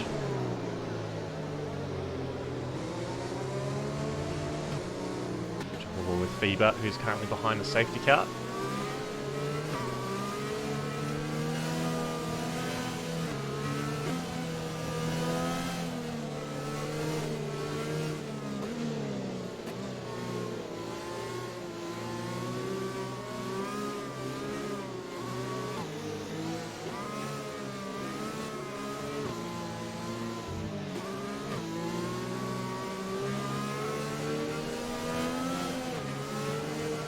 See, light's still on, so Yeah, we it's won't. staying out, so it must be waiting for Smitty's AI. That's unfortunate. Would like to see that DRS be Yeah, activated. we'll get it on the final lap, I think. No, So don't think we will. 27 and 28 will be green. Yeah, don't think we'll get it. oh, it's a green light there briefly. I think we're told to go past the safety car for a split second. Alrighty, 26 of 28, so it should be 2 laps after this one of the green flag racing.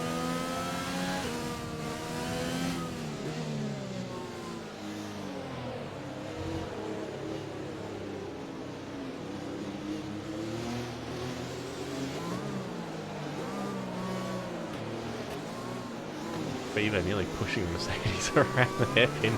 Could be careful, you hit that safety car and it's a disqualification, so just going to want to be careful.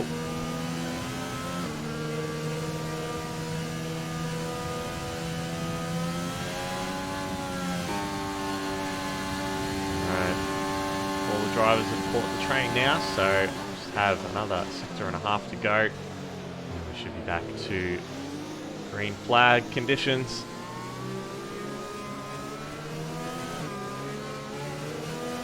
Those drivers at the front who have been on those soft tyres for over 6 laps, we wanted to keep them nice and warm, but you got to weave, and that's going to be wearing them out just that little bit more, and they want every little bit of performance they can get as we see confirmation from race control that the safety car is coming in this lap. So FIBA will have control of the field now as the Mercedes AMG pulls away.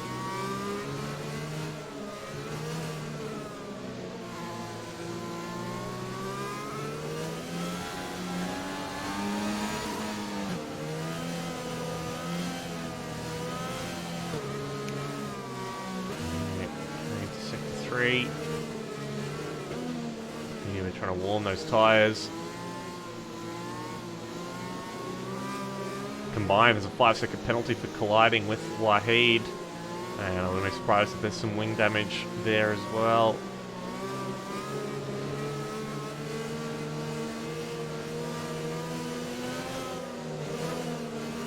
Here we go, last couple of corners. Safety car is in the pit lane.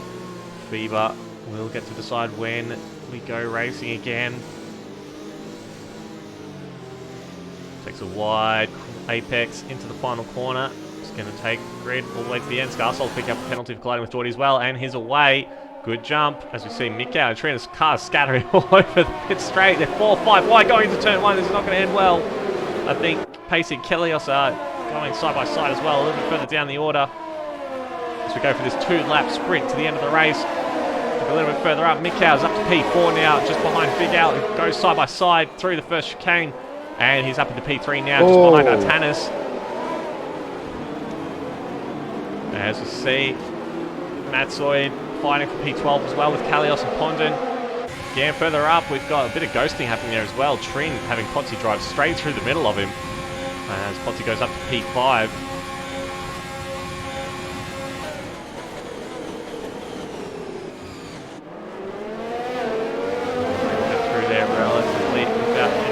FIBA jumps 1 second clear now as Mikau having a look at Artanis, see a few positions change a bit further down the order. Mikau goes to the outside of Artanis heading into turn 11. And he gets a position done, he's up to P2. And now he's just got FIBA in front of him for the lead of the race. Going to jump a little further back. We see Trin and Sid going side by side. The Ferrari has the inside line. The Red Bull getting forced out onto the curb. And the Astro took the yellow sector a little further back. We've got the Williams of Geordie has gone around at turn 13. You see the Red Bull and the Ferrari still going side by side. The Ferrari has the outside now, so the Red Bull is able to go up to P6. Trin has to settle for 7th with Apollo Pepsi just behind him as well. We've got another yellow flag as Williams is still struggling. I think he's cooked his tyres. You see Trin really struggling with those 8-lap-old softs. And he has the McLaren just behind him. We see the AlphaTauri there of Pacey nearly losing the rear, and he's lost the position of Ponton as well with his teammate just behind as well. To start the final lap of the race, FIBA leads from Mikau by just 0.2 of a second with Tanis about a second behind. We will not have DRS, so it must be done on the driver's merit. Potsy trying to go down the inside of turn 3 on Sid. We have to settle for turn 4. And he's got the position done. We've got another yellow flag as we've got the racing point as Kalios has gone around at turn 3 as well, just like his teammate earlier in the race. And now Mikau, hot on the heels of FIBA, is right behind him. No DRS though, so FIBA is pulling away from him on the straight. He must be using a little bit of overtake just to stay in front, but Mikau not using any of his, so he's going to be saving it for this next DRS straight. He's going to have to wait just a little bit longer. See just behind Potsy and Artanis swapping positions. Potsy up into P3 now, but don't forget there are penalties that will be sorted out once they cross the finish line. Mikau now just behind the McLaren. There's a bit of weaving on the straight, trying to break the toe as FIBA pulls to the inside of the line to cover the inside. The race boy goes to the outside, trying to go round the outside of turn 11. McLaren goes very deep to block him off, and he has held position. Racing Point just trying to dive. He goes into contact, and the McLaren's gone around. The McLaren has gone around. Mikau stops to yield the position back to FIBA, and Potsy takes the lead of the race with Artanis in P2 just 2 tenths behind. Is Artanis going to win his first race in Tier 1? He's so close behind Potsy, who has a penalty. It's just 2 tenths in it. The Haas driver goes under the bridge of the hotel. And this is not what I expected at all. I can't believe it. Artanis is so close behind. He's got Big Al just behind him as well, Sid and Apollo Pepsi. They all have penalties as well. Artanis the only one who's kept it clean, and Artanis will win his first race in Tier 1 of Aussie Formula Racing. Congratulations to the Haas driver. Well deserved there. As we see all the drivers come across the line with their penalties. We will go through this in a moment. And that was a nuts finish to the Tier 1 race. Congratulations to Artanis. Wow. Just wowed us. You wouldn't think he'd be able to do that in the final lap, but FIBA has. Leading the race, and he's... Yeah, and it was all because Mikau, just goes for that opportunistic dive. It really wasn't on. FIBA, they're getting half spun, and Mikau had to wait for him to recover, and they both lost a lot of positions there. So I believe that's Potsy. They're finishing P2 for Alfa Romeo, and third place goes to, I think that's Big Al? Is that Big Al? Yeah. And P3 there for the Red Bull. So great recovery from him after that little spin that he had before the second safety car. Thank you so much for the follow, cool boy. And well, let's take a breath and run through this finishing result. So congratulations Artanis again in Haas with the race win. Potsy P2 for Alfa Romeo and Big Al third for Red Bull. FIBA did come across the line in P4, so after that spin, ultimately just lost a couple of positions, but he'll be pretty shattered that he lost the race win there. Pacey comes across the line P5 for Alpha Tauri with Pondon P6 for Haas, so a great result from the two Haas drivers there, getting a good handful of points. Matzoid for Alpha Tauri as well, 2 points finishes for them. Coming in P7, Mikau recovered to P8 after that spin on the last lap, but he had lost out big time. Sid, after starting dead last after not setting a time in qualifying, comes across the line in P9 for 2 points, and Apollo Pepsi still picked up a point in P10. Trin, unfortunately, with that 5-second penalty, which will probably be looked at after the race, finishes outside the points in P11. Unfortunately for him, not able to get back into the top 10. We've got Wahid, Combined, Scarsol, Smitty, and Kalios, Jacob Meister, Geordie, T-Mac, and Panda rounding out our grid. Unfortunately, both Mercedes DNFing. And I think Geordie, Jacob Meister, and Kalios also retiring on the last couple of laps as well. Alright, we're going to take a very short 5-minute break, ladies and gentlemen. We'll be back for Tier 2 in just a moment. Thanks for joining us. Thank you so much, Seb, for commentating with me in Tier 1. You will be back in Tier 2, though, so make sure you go and get a glass of water and... soothe those tonsils, which, after that one, I'm going to need a bit of a short walk to calm down before we have Tier 2, because that was hectic. Alright, we'll be back in about 5 minutes, ladies and gentlemen. We'll see you soon.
Welcome back, ladies and gentlemen, to Aussie Formula Racing Season 6, Round 20 here from Abu Dhabi in the United Arab Emirates. We're here for the Tier 2 race. Just loading into the qualifying session now. No surprises, probably going to be a dry quali and dry race, but we'll just have to wait and see how that cookie crumbles. As we wait for the drivers to load into the session, let's do a run through the track details. 5.5 kilometre circuit, 21 turns, 2 DRS zones, and not as many highlights last season in Tier 2 as there were in Tier 1. Hopefully tonight we'll have a great race anyway. We had turn 8, Jacob Meister running straight into the back of Hero here in the first DRS straight. I think there's a little bit of desync involved. Usually you'd expect someone like Jacob Meister to yield that position. We had a great battle between Trin, Artanis and Stars here from turns 10 to 13. Nice little battle between sectors 2 and 3. You see there Artanis on the inside of Trin. Trin managed to hang around the outside and just a little bit of contact there. And Alfa Romeo nearly getting spun into the path of Stars. Did very well to avoid contact there and saving his front wing. Artanis, of course, winning the Tier 1 race just before, so well done to him again. Turns 11 to 17, we had a great battle between Pondon Hero and Stars. See there, Stars having to get right out of the throttle as the battle in front of him between the Renault and Racing Point raged on. They go side by side through turns 12, 13, 14 and 15. As to 17, they finally get it all organised with Pondon keeping in the position. Alright, drivers are now making their way out onto the track, and I'm joined once again in the commentary box by Seb. How are you? Good. After that last race, very entertained, and hopefully we see another entertaining race here in Tier 2. Absolutely. Now, are you back in the race session or still loading in? Not yet. Still loading in. Still getting the game working again. After Steam decided to do thing. Awesome. Alright, well, our first driver out on track at the moment is Hero. And he's currently our championship leader. I'll just quickly run through those standings while we're jumping the session as well. So Hero currently leads Batemate in the championship by 22 points. Can't win the championship this week, but if he goes well, he may be able to win it next week at Vietnam. We've got Wingman there on P3, pretty much on his own there. Quantum Effect a little bit further behind, fighting very close with the Combat Rat on 148 and 147 points for P4. Ali closing in as well, P6 with 136 points. Saxo 7th with 122. Band and Skins separated by 1 point there for P8. With Jacob Meister, Psycho, Mika and Mr. Spicer there as well. Nice couple of little battles there for the remainder of the top 20. Alright, let's focus on this lap here from Hero and see how he goes on his first flyer. So the sun's still setting at the moment. Nut, I believe Addy is filling in for you tonight. So we got a couple of reserves. But Addy, we've got Crush as well, making his debut in the McLaren. And we also have Lights filling in for Bully in the Ferrari. Oh, and a cat in the Red Bull.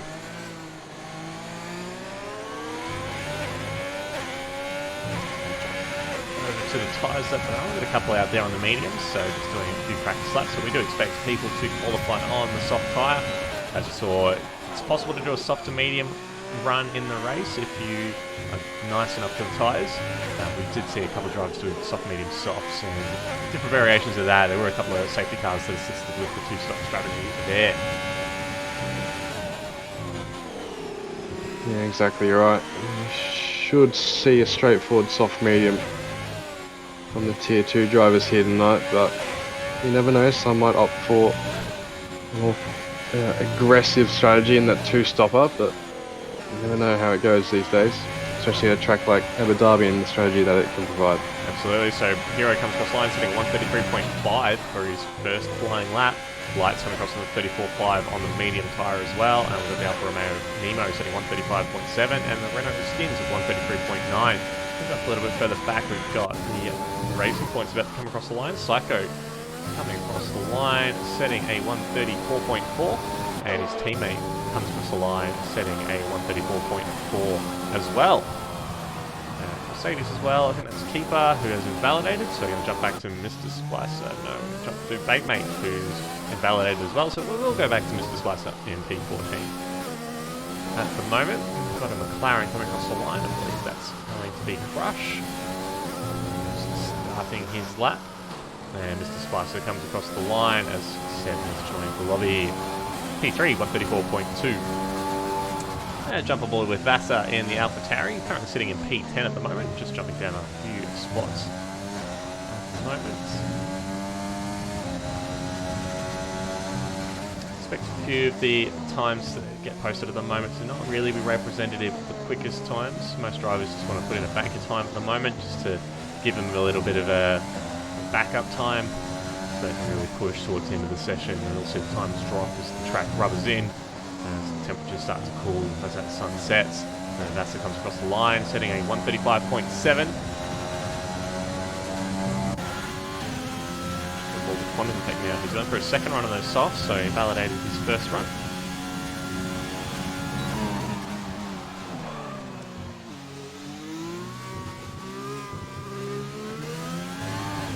And now we are in.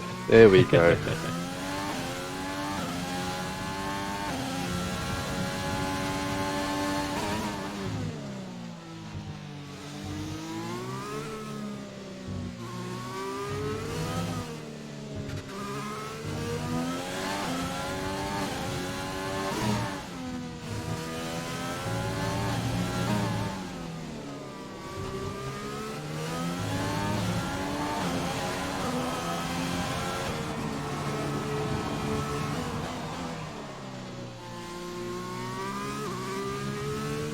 Okay, Quantum Effect has done a 134.1 on his cool down lap now. Going to jump aboard with King J in the Alpha Romeo, who's in Sector 2.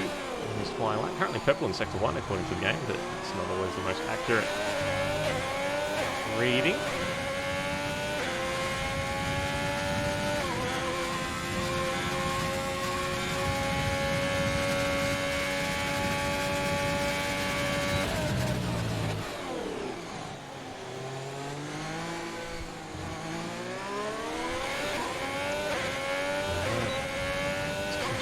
DRS. Alright, chat, let us know what your predictions are. Who you think is going to get pole position at the moment? The Hero pushing pole with a 133.5. We've got a couple of drivers there or thereabouts. Skins with 133.958 and Handicap with 133.989. So let us know who you think is going to put it on the front row.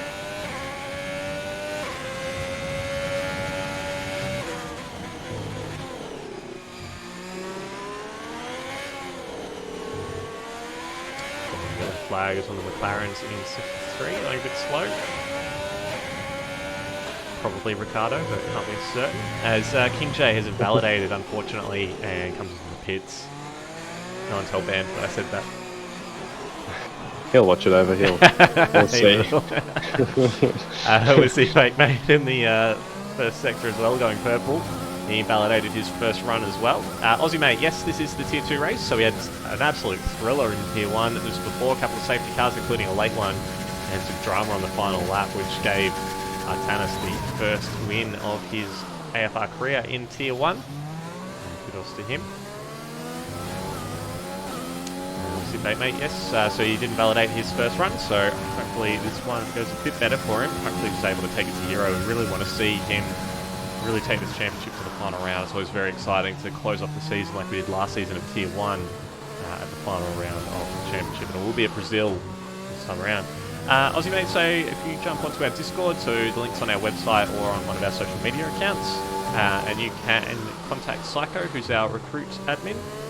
And yeah, so Tier 2 at the moment is our lowest tier. We are thinking about potentially doing a Tier 3 next season with the release of the new game, but stay tuned. Jump on the Discord, all that information will be posted over the next few weeks as we get ready for the new season.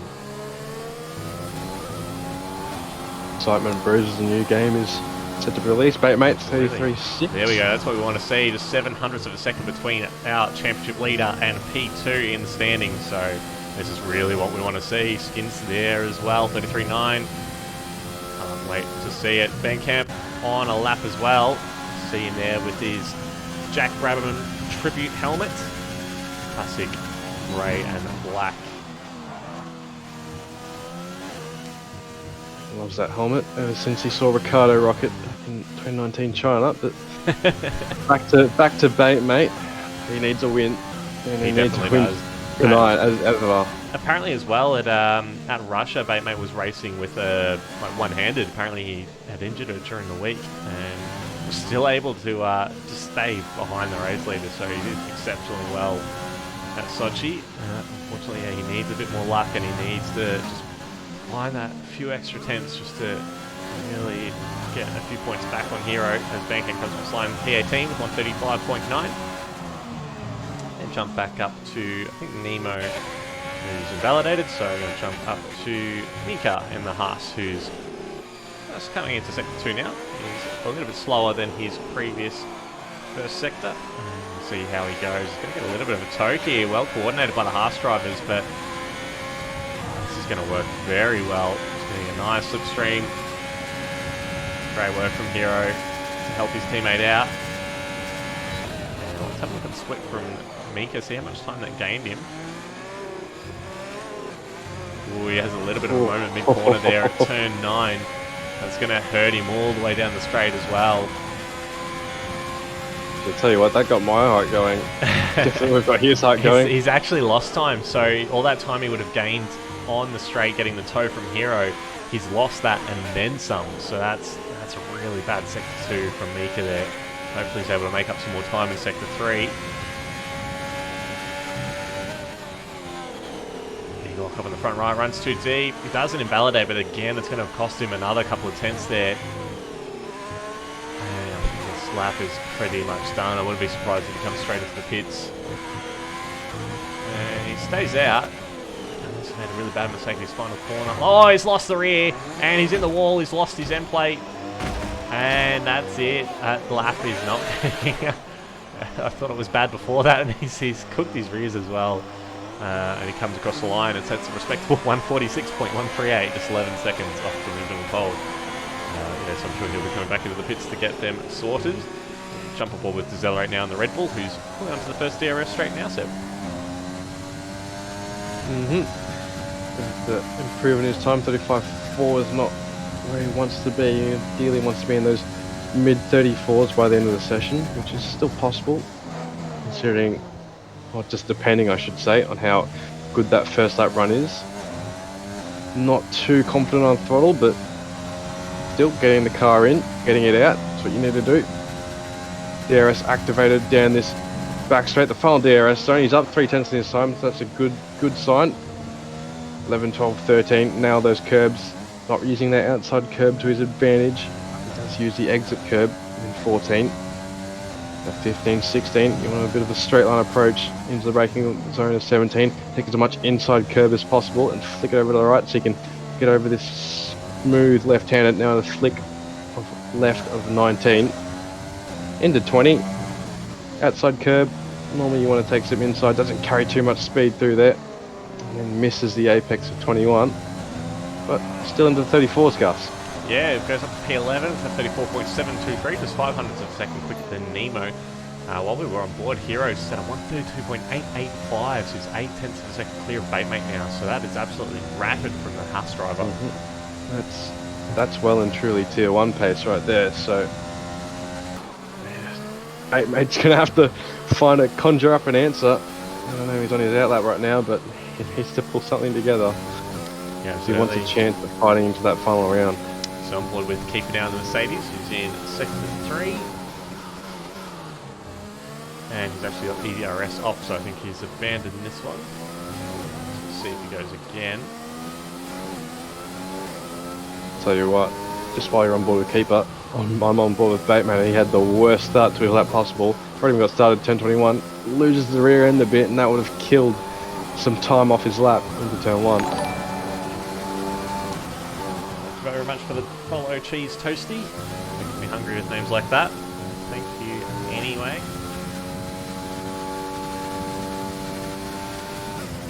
Yeah, I think it's going to take something very special from Batemate to beat that time from Hero. It's just incredible. Oh, as Keeper nearly loses the rear through the exit. Oh, and he has lost it at the hairpin. That's going to be this lap done and dusted. Let's jump on board with Batemate now, who's in sector 2 at the moment. See how his delta is looking as he comes through the end of sector 2. It's 2 tenths up, but that's not going to be good enough, so he's going to have to find a lot of time in his final sector. There's 3.5 minutes left in the session, so he should just have enough time to come back into the pits and whack on another fresh set of softs. Luckily, maybe 10 Ran a little bit deep there and yeah. lost a bit of time. He should have bought. I think He he's should have backed out. bought. It's okay to be about half a second off into that final sector because you can gain a lot of time through it if you nail those corners, especially 17, 18, 19. But we see one of the Ferraris there has beached it on the island that stacks up. We've seen cars DNF there before where they've tried to go on the pit lane and understeered like David Coulthard and has collected the pit wall that separates the pit straight. And yeah, luckily didn't end his qualifying session prematurely. See, almost everyone's in the pits. We've just got keepers on an in-lap. We've got Anarchy on an out-lap, same as Addy and Mr. Spicer. Let's jump on board with Mr. Spicer, who is about to start his lane.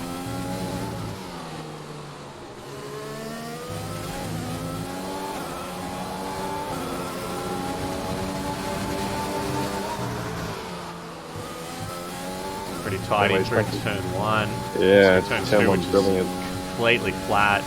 Takes a little bit of that inside curve. Not too bad in qualifying. So the chicane is a 10th up on his time already. Very settled car as he comes to the hairpin. It's a very wide entry. Cuts it back nicely. Gets on the throttle nice and early. Short shift and control that wheel spin on the exit. Keeps the straightest possible line he can going into the corner. As you see, Anarchy, even the AlphaTauri, has lost it at turn 3 and has DNF'd from the qualifying session. Breaks at the 100-metre board. It does Mr. Spicer, turns it in nicely, keeping it off the curb. Misses that sausage curve as well. Such an awkward traction spot there. Just a few bumps that make it a little bit awkward when you go on throttle. There's a Red Bull on the racing line here in front of the Williams. Stays out of the way though for the braking zone, and he's lost a bit of time, has Mr. Spicer. He's only 200s up on his previous time. So definitely not the greatest second sector for the Williams driver. Comes through into sector 3. Pretty nice through the chicane as it comes into the 15, 16, 17 complex. And very nicely done, short shifting up just to control the rear a little bit more under the bridge between the hotel, and nice on throttle as well. Move to sector 3 technical section. Nice on the apex there to turn it into the second last corner and then into turn 21. Just kisses that curve on the inside, and that's a pretty decent third sector. Improves by 2.5 tenths because P3 133.815. Jump on Hero's just on board with Hero now. Yeah, he's just started his lap as but to say. See how much Kirby takes in 5 and 6. Sometimes get away with taking a bit more through 6, but it all depends on preference. Let's say inside curve of 7 now, you don't normally see that, but he has done that, and that might rub off a little bit of time down this big straight, Gus. Absolutely. We're just waiting to see what his split time's going to be at the end of this straight. And he is... Oh wait, no, it's the end of the next straight. Yeah, wrong straight, wrong straight. I was like, why isn't the split updating? But no, he goes very nicely through the chicane at turns 8 and 9.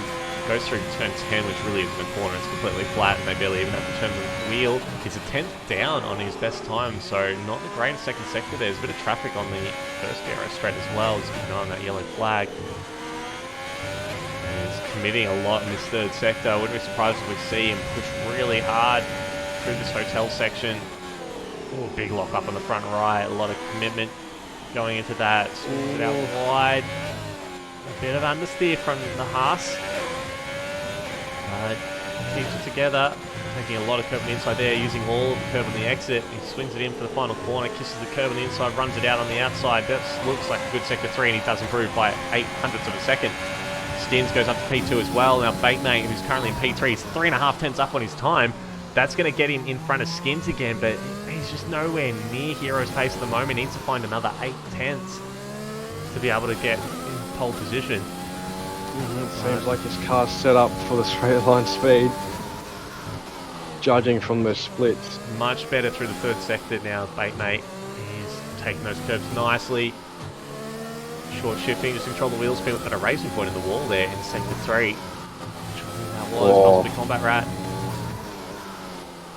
Flips it into turn 21. Straight lines for the finish line, improves by 0.5 second, but he's still 2.5 tenths off Hero. Mr. Spicer has abandoned his lap, and a cat in the Red Bull is invalidated as well. He'll jump on board with Accelerate, who's also invalidated, so that is it for qualifying here at Abu Dhabi. So congratulations to Hero for putting it on pole position. Batemate will be starting alongside him with 133.0, and then half a second behind him is Combat Rat in P3, Skins P4, Quantum Effect P5, and yeah, we've got Mr. Spicer, Addy, Andercat, Psycho, and Mika rounding out the top 10, with Light, Saxa, Vassab, Decelerate, Nemo, Bandcamp, Crush, King J, and Keeper rounding out our grid, with Anarchy way down there at the back after crashing out at turn 3. So, a bit of spread in this grid. It looks like about 3 seconds from 1st to 19th. 1 second covers, I think, only the first 4 or 5 positions. So, Hero just has so much more pace than a lot of the other guys in this grid. Look at the middle of the field. You'll see that, I believe, P4 or something to around P12 is separated by just under 7/10, Gus. Yeah, absolutely. You can see that there. So Skins, so Combat 7/10 off the race lead, and then down to Saxa. It's only 1.3 seconds. That's 6/10 covering those 10 positions. So the midfield here in Tier 2 is very tight and competitive, but Hero's just out in a league of his own at the moment. Batemate is keeping him honest though. 2/10 is just a mistake in one corner. So if Hero does make that little mistake on a lap, he's not going to be on pole position. So definitely in with the shot as Batemate. But I think it's just going to be a race between those two and then the rest of the grid. And of course, single lap pace is not everything. We'll just have to wait and see how the race unfolds with strategy and consistency. It can be quick over one lap, but if you try and keep that up for the course of the 20 odd laps, it can be very difficult to maintain that. Just going to have a look at the constructor standings for Tier 2, so we went through the driver standings a bit earlier. So currently we have Haas has taken the lead of the constructor standings in Tier 2 from McLaren, so 309 points for them, 290 for McLaren, and Williams just behind in third on 286. We've got Racing Point in fourth on 246 points, Renault fifth on 230, and then a bit of a gap back to Ferrari, 149, who've overtaken Red Bull on 137. Mercedes dropping off a little bit, P8 with 83. Alfa Romeo has taken 9th spot from Alpha Tauri as well. They lead them by 1 point. Alright, just waiting for the drivers to confirm their strategies for the race. So, of course, everyone in the top 10 will have to start on the soft tyre, as that is what they qualified on. Everyone outside the top 10 we expect should start on the mediums. We saw a couple of drivers on the soft, so it actually did pay dividends for them. We saw them tear through the field at the start. I think Sid ended up getting driver of the day after starting 20th and finishing in the points afterwards. But here we go. Let's have a look. Everyone outside the top 10 is on the mediums. Everyone inside the top 10 is on the softs. So we called it. Seb called it a bit earlier this evening as well. So just have to wait and see how it all unfolds. Don't give me compliments, please. It goes straight to my head, man. But this is what you should expect, and I wouldn't be surprised seeing a reverse strategy from those medium runners, and we'll just have these soft runs hopefully all go into mediums when they pit. Oh, lights at the back of the field, or middle of the field, nearly losing it on the formation, but hopefully we'll see these guys converge on each other by the end of the race on just about the same strategies. Yeah, absolutely. So we expect the soft runners. We saw some of them who weren't quite managing them properly coming in around about lap 10. Do bear in mind though, we had a safety car as well that would have extended that. So it could be as early as lap 8 or 9. Those who have qualified on the softs. Medium runners went pretty deep into the race. We saw some drivers going about lap 16, 17, thereabouts. It does depend. Safety car will play a big part in this race. We've seen already turn 3 is proven very treacherous in Tier 1. I think we saw a couple of cars crash out there and a few mistakes as well during the race and in quali, even from Mikkel, our championship winner of Tier 1. So anything can happen at this track. See it coming around the last few corners now as Mercedes right at the back. So a little bit off the train, but they should be coming around in a moment. Yeah, turn 3 is a very easy corner to lose it at. Get that inside curb. You should definitely lose it. If you go too hot on worn tyres and race fuel, you'll definitely lose it as well. Catch as many drivers out. Mikkel, as you mentioned before, I've done it myself. We had Jordan last season in Tier 1, nearly losing, and Potsy ran into the back of him. I think Potsy nearly lost the championship after that one, but he was able to pull it back and save his season. But It can really ruin races. Yep, absolutely.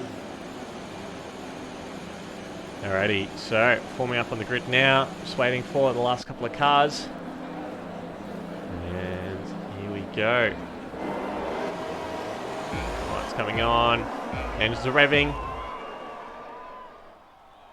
And we're away. A little bit of a slow reaction there. And it looks like, yeah, Williams has actually got a little bit of a jump. Batemate, and look at Skins. Skins has had an epic start, but Batemate moves up into P2. Bit of contact there. Hero's got way off the track. And Skins moves up into P2. And Hero has dropped down to P4. He's behind the Williams of Mr. Spicer now. So both Williams are in the top 3. Oh, there's contact as well. Looks like the Mercedes and the Racing Point have come together. I'm not quite sure which two they are. The Racing Point holds the inside. I think the Mercedes has lost his end plate there. I think that's Addy who's filling in tonight. And he's lost a little bit of his wing. As we see someone go round at the back, I think that was the Haas of Mika having a spin out of the hairpin. Yeah, race. Poor qualified pole position. Oh, it's contact again between the Mercedes. See that ran right at the back of the Racing Point there. Broke more of his front wing. Combat losing the position to the Mercedes, loses the position as well to Quantum Effect in the McLaren. He's not going to be happy about that at all. The Mercedes didn't even yield the position. It's very unsportsmanlike. We usually expect that a driver who makes a mistake like that will yield the position back, so I'm sure the steward's going to have words with him after that. Quantum Effect goes up in front of Addy though. He's really suffering with that wing damage, and I'm sure Combat's going to want the position to come back to him very shortly. Bandcamp's moved up to P14, overtaking Lights there, and still battling the Ferrari side by side. I think he has got the position now from the Ferrari.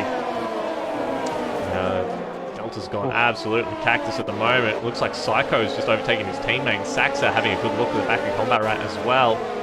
Mercedes really starting to hold everyone up. He's lost both of his end plates, so he's going to be slow in all the corners. He's going to cut across. He nearly hits the back of the Racing Point there as he came across dangerously into the pits. Psycho able to hold it together though. Keeps the position. We've got a yellow flag a bit further back. I'm not quite sure what that is for. It's cleared now, so all must be good. Yeah, Seb, what a hectic first lap for Tier 2. Yeah, Hero just got a little nudge from behind, it looked like at the start, and that what sent him really wide. Addy got an amazing start, but then he had that contact with Combat Rat and he lost the wing first, and then it's just gone all downhill from there. Combat Rat will not be happy. I'm expecting to report that, but crucially for Hero, I think he's still within DRS range of Skins, and Skins is within DRS range of Batemate, but we'll see if that holds until lap 3. Yeah, Batemate has absolutely bolted though. He is already at the corner before Skins even gets to the braking zone, so he has absolutely made the most of his start. And we've got the Haas of Heroes now back up to P3, so he's got past Mr. Spicer, but I'm sure Batemate's teammate wouldn't have made it easy for the championship leader to get through. This is a team game after all. Make sure that they'll get the elbows out and hold them up as much as possible. So Skins here is a very quick driver, so Hero may find it a bit difficult to get past him until there's DRS enabled. We're still on lap 2, even though the HUD is saying lap 3 is a little bit of a bug in the game at the moment. This is going to be helping Batemate quite a bit. We see the intervals coming back now, so Batemate clear by about 0.8 of a second, so we'll get DRS. What Hero will have to be careful of is Mr. Spicer and Quantum Effect behind. I know Mr. Spicer will, being the teammate of Batemate, will do his damnedest, nearest job as good as he can to hold up Hero if Hero gets in too much of a squall with Skins, but it doesn't look like it. Skins is well and truly dropped off the DRS range of Batemate, and Hero is well within striking range. Yeah, absolutely, and unfortunately for Batemate as well, Mr. Spicer not able to keep pace with Hero, so he's outside of DRS as well, so it's all going to be up to Skins to try and keep the Haas behind him, but I don't think he's going to have much of a chance, so we'll be DRS on this lap, I believe. So Renault Drop's going to be sitting duck, I think, by the end of the straight. See, it's about 4 tenths in front, and yeah, usually if you're anything less than 6 tenths, you're going to be passed by the end of the straight.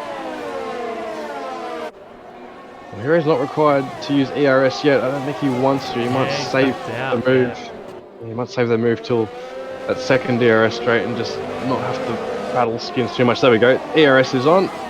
Bit of DRS. How do you like that? Down the inside you'll go and you'll get that move done before turn 11 comes around. Yeah, there we go. Hero up into P2, but he's 1.3 seconds behind Batemate now, who's really put the foot to the floor. He's going to try and want to open that gap up as much as he can.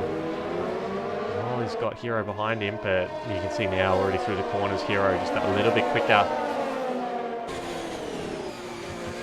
It's going to take a little bit of time for him to close that down with DRS. So wait and see. Bandcamp making a move on Andercat up into P11. Great start from the Renault driver. It's almost up into the points. Andercat has been struggling in this opening lap. Oh, opening a few laps, I should say. He's currently on P12 at the moment. And he actually peels off to the pits. I think he may have some wing damage. He does, missing his right end plate, so that explains why the Red Bull really struggling in the corners. There's the cars around him. Showing up to Mr. Spicer, who's closing on the back of Skins now. He's within DRS range. Heroes. He's got so little ERS though, Gus. Absolutely. He spent so much of it so early. We really need to use it a bit more strategically than that. Importantly as well, Hero not within DRS range of Batemate, so Batemate really able to keep that gap. Well, Quantum Effect's got to run though. Sorry, Quantum Effect's got to run Mr. Spicer down into turn 8. There you go. Who will blink first? It looks like Quantum Effect's gone too deep. He's going to the back of Skins. Skins will go around. Oh, and Mr. Spicer's lost some wing on the back of Quantum Effect as well. Yeah, so... Oh, where has he gone? He's dropped so far. Skins, he's still parked up off the track. He's lost so many positions here. He actually ended up in the escape area for where they take the stewards and the crane, so he was almost off the map. But yeah, very disappointing to see that. Skins, through no fault of his own, all the way down to P15 now, but a bit of karma there for Quantum Effect and Mr. Spicer, both of them getting wing damage, though you have to say Mr. Spicer's not really at fault there either. I think he just got caught out by the Constantina effect with Skins getting turned around. Yeah. I don't think Mr. Spicer has visual wing damage, but I think he may have a bit of light green damage to his wing. Quantum Effect obviously visually without that left end plate. Mr. Spicer pits. Mr. Spicer peeling off the pits, so he's definitely got some wing damage, I believe. And here he goes. Batemate, meanwhile, has lost the position to Hero when he's 2 seconds behind as well. He must have made a massive mistake. We were too busy following Skins that we missed it, but 2 seconds back, so that's after being over a second in front at the start of the last lap, that is a big error for Batemate's what they'd said. It's the last thing he needed to do as well. He needed to win this race, and we said it beforehand, this is the most important race for the championship. This can either apply pressure on Hero or let it all go going into the second last round of the season, so he's going to have to pull something together. He's going to have to use all that ERS and all his resources at his disposal to claw something back and get within DRS range, or at least be fighting by the end of the race, because Hero, at least in qualifying, has shown he has superior pace. Yeah, absolutely. In the meantime, thank you very much, Chasey Dane, for the host. Yeah, so looking at the moment, closest gap we've got in the top 10 is Bandcamp on the back of Vasa, just half a second now, so he should be able to get the move done here on the second DRS straight. Vasa not getting any DRS off the back of Accelerate, and Bandcamp, easy as you like, goes to the inside of turn 10, gets it done, even before the breaking zone of turn 11. It's a typical band race. Lackluster qualifying, great start, keeps it clean, he finds himself in the points. Look back, and Mika's lost the rear through the exit of turn 12, and he's had a bit of collision with Nemo there as well. He had to go off the track to avoid getting any damage. We've still got the inside, they're side by side as they go through. Double right-hander. And Mika does hold the position, but yeah, bit of a scary moment there for the Haas driver. Lost the rear through that technical chicane. Turns 11, 12, and 13, as we see Batemate and Quantum Effect peeling off into the pits. Batemate very early committing to that two-stop set. Yeah, he needed to split that strategy. He needs to try something different. Just give himself a chance. I don't think he felt like he had the pace to do it. So a massive undercut, soft, medium, medium strategy might be the way to go for him. But soft mediums tend to reign supreme around here.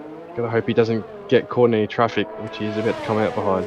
And he looks like he's got into a nice gap between Skins and Quantum Effect there in P13. So it's a couple of seconds behind Skins, who'll need to pit in the next few laps anyway. So yeah, at least he's coming out in clean air, and he'll have about 4 seconds thereabouts to Nemo, who's on the medium tyre as well. So maybe not the worst strategy in the world for Batemate. He knew he didn't have the pace to beat Hero on the same strategy, so why not mix it up and see how it goes.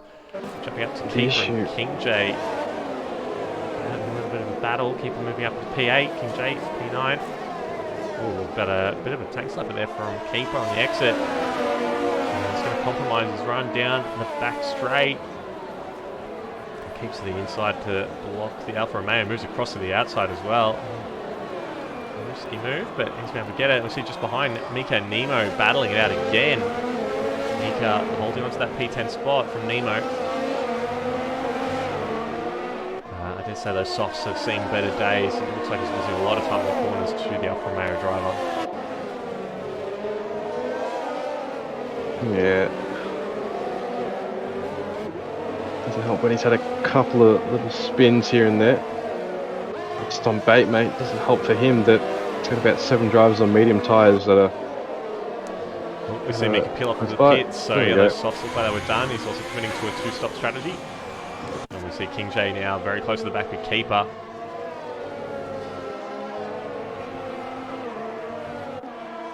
Not able to get anything done on the pit straight. You'll have to wait until first DRS straight.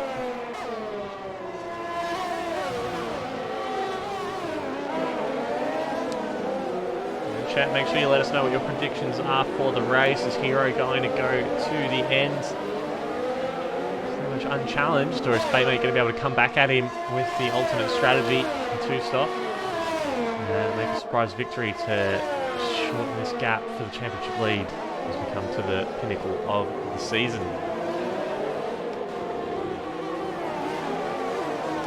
See Psycho now very close to the back of Vassar on the second DRS straight. He's got DRS open and using a little bit of overtake. Jumps to the outside of Vassar. I thought he was going to switch to the inside, but he really wants the inside line for turn 12, and Psycho does move up to P6 now. Great move from Racing Point driver. He's had a bit of bad luck the last couple of seasons, really. Psycho always seems to put his car in a really good position and then just tends to get caught out by another incident or loses the car through a mistake. But yeah, hopefully he's just able to have just a nice clean race today and get some good points. Right now, Batemate getting held up by Nemo down in P10 and 11. Just what he wants to happen at all. Just have to try and get past Nemo as quickly as possible, but yeah, just that fish is swimming. Yeah, finding Nemo in the midfield when you're a front runner really isn't the best place to be. But Batemate, just keeping a cool head. You don't want to make a silly, rash decision and try and pass someone in a spot where you really can't pass because you're just asking for some damage, and that will just ruin his race from here. He's still got a good chance here, Batemate, at least for getting a podium. Whether or not he can get the race win really depends on how the rest of Hero's race unfolds, because he is currently on the preferred strategy with the 1-stop. Well, Vassar and Psycho on the run down to turn 8. Vassar will just steam by. And those medium tyres, those soft tyres would be definitely gone for Psycho by now. I'd Vassar giving the respect on the outside, but he'll swoop through for turn 9. Just looking at Vassar previously through turn 3, he's taking a lot of inside curbs, so I wouldn't be surprised if he keeps driving like he's driving right now through turn 3, he might end up spinning later on, Gus. Yeah, Keeper just making a move there on Psycho as well, so those soft tyres on the Racing Point look like they've had enough, as Addy has got a 10-second penalty for corner cutting. He must have cut one of the chicanes. I'm not sure where he is. Yeah, he's going into turn 11 now, so must have cut turn 8-9 chicane then to get a 10-second penalty, and I don't think you can even serve that in the pits. That'll be applied post-race, but yeah, you've got to make sure you take those corners, otherwise the game will punish you pretty harshly.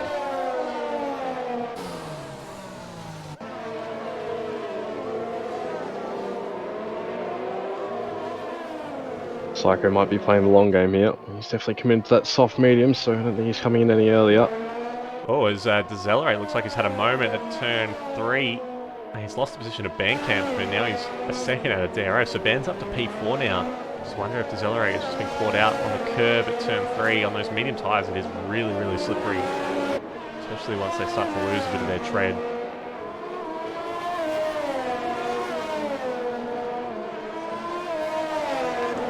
Batemate and King J now battling it out of the hairpin. Looks like Batemate's finally got past. And yeah, moves up to P9. And he's within DRS of Psycho as well, so he'll be able to hold on to the position from King J, who's on the mediums as well, but he has been on them for a little bit longer. And Psycho starting to really struggle out of the corners, you see there. Batemate nearly had to get out of the throttle to avoid running into the back of the Racing Point. Here he goes, he's using a lot of his ERS to get through the midfield traffic.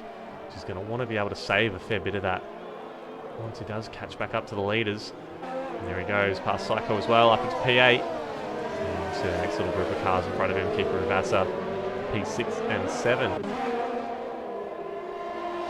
Keeper's really turned it on recently. I think he just passed Vasa as well, so Keeper's hit a nice little stride right here. Running well, running pretty.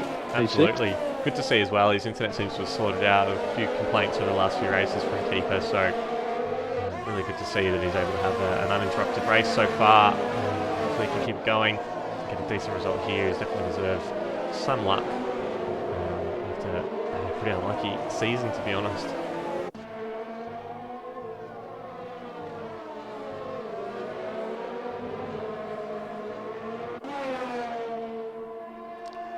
King J looks like he's pretty close behind Psycho as well. The soft's really starting to fall off the cliff now, but Psycho persisting with the one-stop strategy. Thank you very much for the follow, Matt and Miko. Batemate and Vasa battling it out at the hairpin. Batemate really starting to find a bit of pace now, getting through the midfield. He's got DRS as well, so he'll pull away from Vasa on the run into turn 8. As you see, King J getting past Psycho as well. Just no grip at all out of that hairpin. And it's hurt him all the way down the straight as Psycho. Some fine Nemo there, getting past Skins as well for P11. And got a nice little battle here. Quantum Effect has been able to catch up to Skins as well after pinning for that wing damage, which I believe Quantum Effect actually caused. Yeah, no love lost between these two for the rest of the race, I don't think. Oh, Skins too wide on the entry into turn 11. Picks up that time penalty we see. But yeah, those soft tyres aren't really doing any justice right now. I'm just watching him, he's just flicked the wheel up just to counter some oversteer out of 14. Quantum Effect is really on it at the moment. Obviously 6 lap pressure mediums will help you any day of the week. So he's just going to jump back up to Batemate, who's got past Keeper, who peels off into the pits. And Batemate now up to P6, so he's a couple of seconds behind Accelerate now, who's also pit, so now he's just got Bandcamp in front of him, who's 5.5 seconds down the road, so some clean air for the Williams. He'll be able to put in a few good laps now and preserve those tyres. Let's see how he can go for the rest of the race. So look at all that clear track in front and behind, so he can just do his own thing now, just get some rhythm and try and make this 2-stop work and make it quicker than the 1-stop. Seeing a lot of the soft runners coming into the pits now who are going for the 1-stops. See them all coming in for mediums. Nick is relatively close to decelerate. Wouldn't be surprised if we see him move down this back straight on the first DRS straight.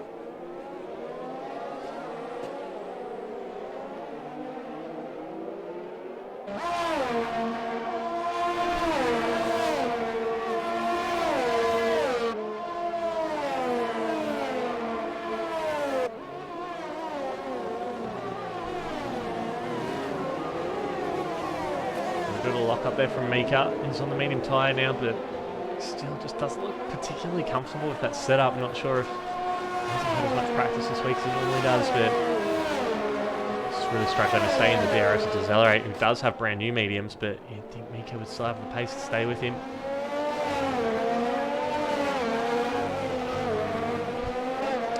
Further back, we've got Lights and Mr. Spicer having a little battle. Clean one, Ferrari going around the outside. Turn 9. The position, Mr. Spicer does have DRS though, but very little ERS. You see the light flashing, and he's completely run out now. He's in front of the Ferrari though, who's thinking about going down the inside. He does go down the inside and had to back out because I don't think he was really committed to the move. As we see, that he wasn't alongside. Hero has come out of the pits now in P4, so he's behind Batemate. So the early undercut has worked, but I think Hero's going for the 1-stop. So he's got 16 laps to do on those medium tyres. And he'll no doubt catch Batemate, who's on those 5-lap-old mediums. So, interesting to see how it plays out. Batemate will need to pull about another 7 seconds on Hero if he wants a kind of comfortable run to the end of the race. But when Hero's on fresher mediums, he's got that much ERS compared to Bait. Meanwhile, Lights and Mr. Splice are still battling it out down in P17. They're side by side going through turn 2 and 3, so very high risk move there, but Lights has got it done on those fresh medium tyres. Yeah, great driving from those two, keeping it clean. Now in the meantime, Accelerate has caught up to the back of Andercat, his teammate.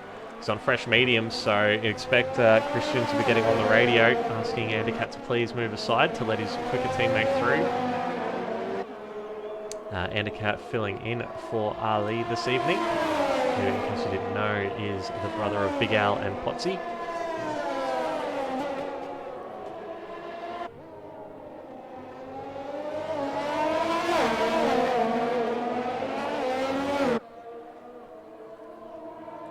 Doesn't look like the team orders have got through to Andercat. Accelerate's still stuck behind him.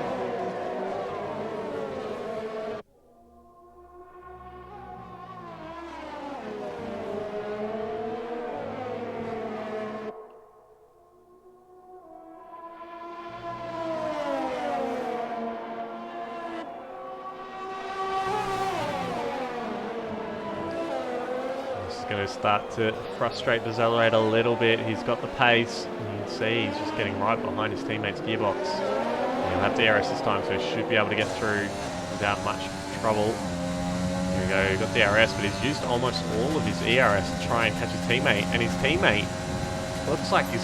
I'm not sure. His teammate's defending from him. They're on different strategies. What are you doing, Red Bull? Sort it out. Very interesting, but there's a lot of communication going on between the two. Certainly expect that to be a relatively easy move. Sorry, does have a decent run here. He'll have a look around the outside. He's going to send a lunge. Andercat looks like he has that inside line covered. Stay P7, at least for the short term.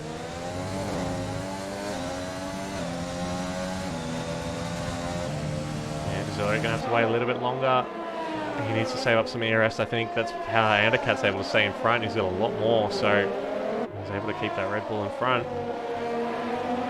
Meanwhile, Hero has caught Baitmate up in P4. P4. Just about to mention that. That's not a positive sign for Bait. It's the last thing he wants to see. I don't think Baitmate's going to make it particularly easy for Hero to get past, but he's just so close behind and about to get DRS as well. Baitmate's 2 seconds behind Bandcamp in front. He's not able to get DRS to defend, so he goes immediately to the inside of the track. Hero in the tow. He's not using any overtake though, but you can see the flashing light on the Williams. And he's using a fair bit to keep him behind. There we go, Hero. Still behind the Williams, but I think this is going to be the move done. Use a little bit of overtake on the exit just to quickly speed up. And he moves to the outside of the track. And Baitmate going to have to yield, I think. Still on the inside though, and he keeps position. Baitmate really fighting hard for this. And they're still side by side. Oh, give me a better angle than that. Baitmate still hanging around the outside. He is still in front of the Haas. They're side by side, but he's used almost all of his ERS and he's had to yield the position to Hero. So he did hold him up a little bit. Unfortunately, just not enough energy there in the Williams. He used it all trying to keep the gap maintained. And Hero now is released.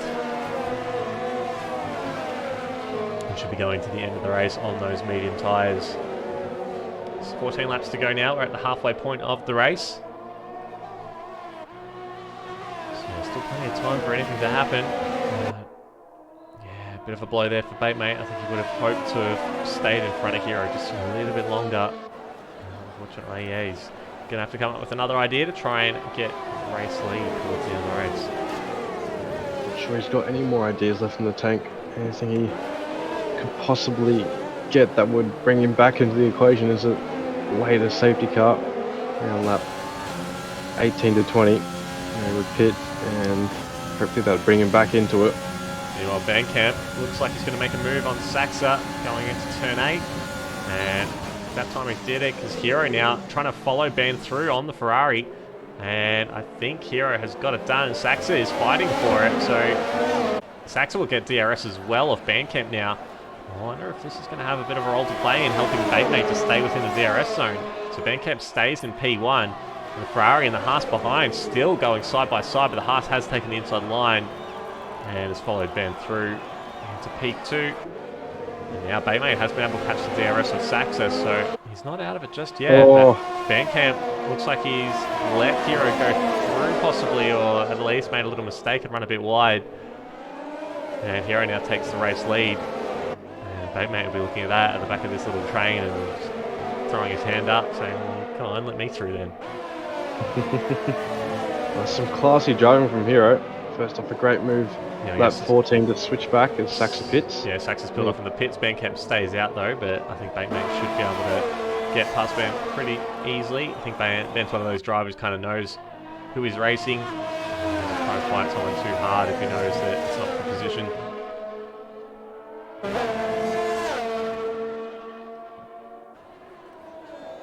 You both have little ERS and bait. Hero seeing pretty 50%. He can ride that all the way home. It's interesting, Saxa going onto the hard tyre there. I think that's the first time we've seen the hard. Oh, I know we've got Mr. Spicer as well on the hard down in 18th, but really it isn't the tyre you'd expect to be running. Softs and the mediums seems to be the way to go here. Meanwhile, Baymate has made the move on Bandcamp, so we've got a yellow flag as the McLaren of Crush has lost it at turn 3. Baymate has moved up into P2. Bandcamp's got DRS now, but I think he'll be fighting too hard to try and get back past the Williams. I think he'd be happy just to stay in the tow. And so you see there he's backed out a bit early, save a bit of fuel, let the Williams go through and just try and get a bit of tow from the quicker driver.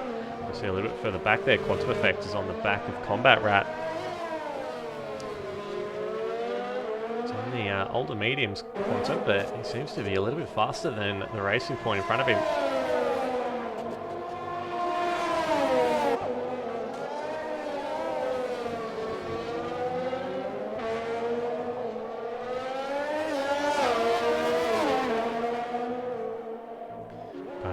Like Combat's found his rhythm a little bit, pulled that gap out nearly. It's just on the 1 second border, so he may actually be able to break the DRS on the next lap. Yeah, just jumping a little bit further back, Keeper having a very good race up into P8, just a couple of tenths behind Mika now, who's in P7. It's a great race there from the Mercedes driver. Double DNF for the Mercedes in the Tier 1 race, so they'll be hoping to get some points out of this race for the combined constructors.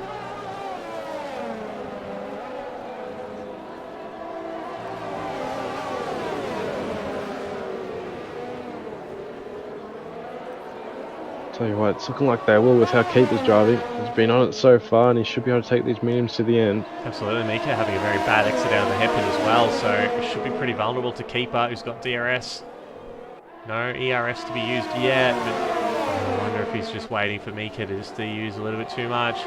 Mika positions the car in the middle of the track and the Mercedes goes around the outside. They bang tyres, so a little bit of collision there between the Mercedes and the Haas, but Keeper says thank you very much, this position is mine, and he moves up into P7. So Mika's trying to come back at him though. Opens up the DRS flat, but I think he's just run out a little bit of his ERS and he hasn't got much left in the tank to fight with.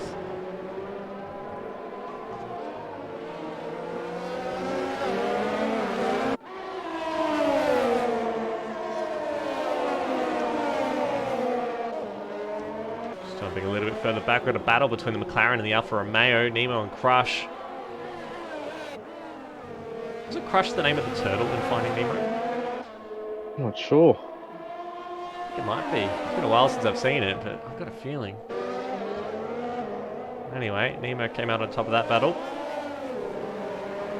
As you see Bandcamp coming into the pits and changing onto the soft tyre up to P6.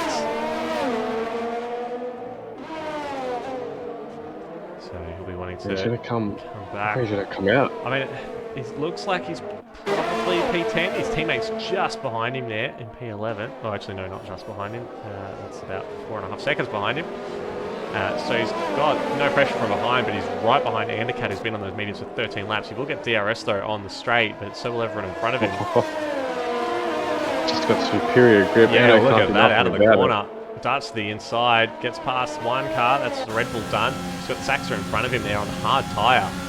It's only got on the one lap. That has to have been a mistake from Saxa there to come out onto the hard tyre with just 10 laps to go.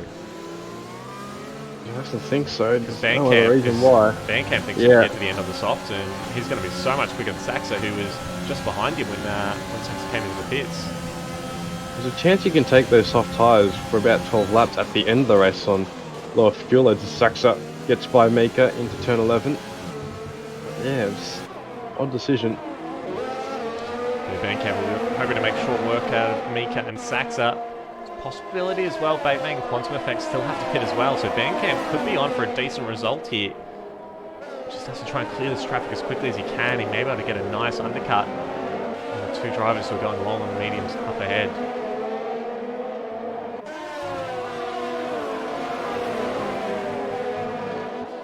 As there we see Mika peel off into the pits, so he's going to the softs to the end. And Van Camp will be pretty happy with that, doesn't have to fight one there. Quantum Effect has also peeled off into the pits as well, as predicted, so it's just Batemate left out of the front runners who has to make another stop. I think, to be honest, I think Batemate's probably going to be hoping that there's another safety car, but he's also under pressure in combat route. Have a look at that, there's only 1.5 seconds between Batemate and combat. And Decelerate 12.5 seconds behind them as well, so he's within the pit window as well, so when Batemate does pit, if it's not on the safety car, he may lose a couple of positions here.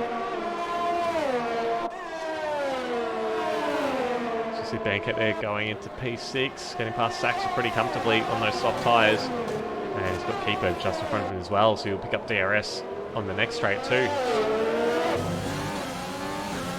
Using a lot of his DRS though in this battle. Yeah. Saxa's going to try and hang with him. Have a bit more ERS to play with, but oh, he's going to be close. But not too close. He'll hit Band. Band has got a good drive going so far. Kiefer loses a little bit out of 14. Just rub salt in the wounds as well. Batemate's picked up a 3-second penalty for track limits, so Combat doesn't even have to get past him. He'll have P2 regardless at this point.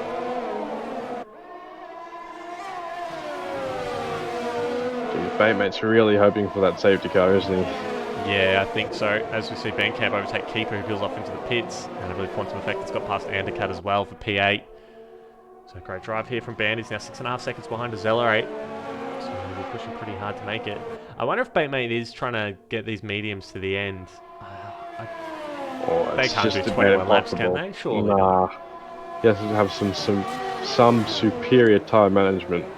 I mean, he does have that 13-second buffer to decelerate in P4, so he could drop dramatic pace and try and get them to the end. But what's the point?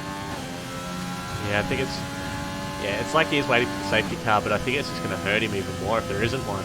He's going to lose position to Combat Rat and Decelerate, maybe even Bandcamp if someone could charge here in P5.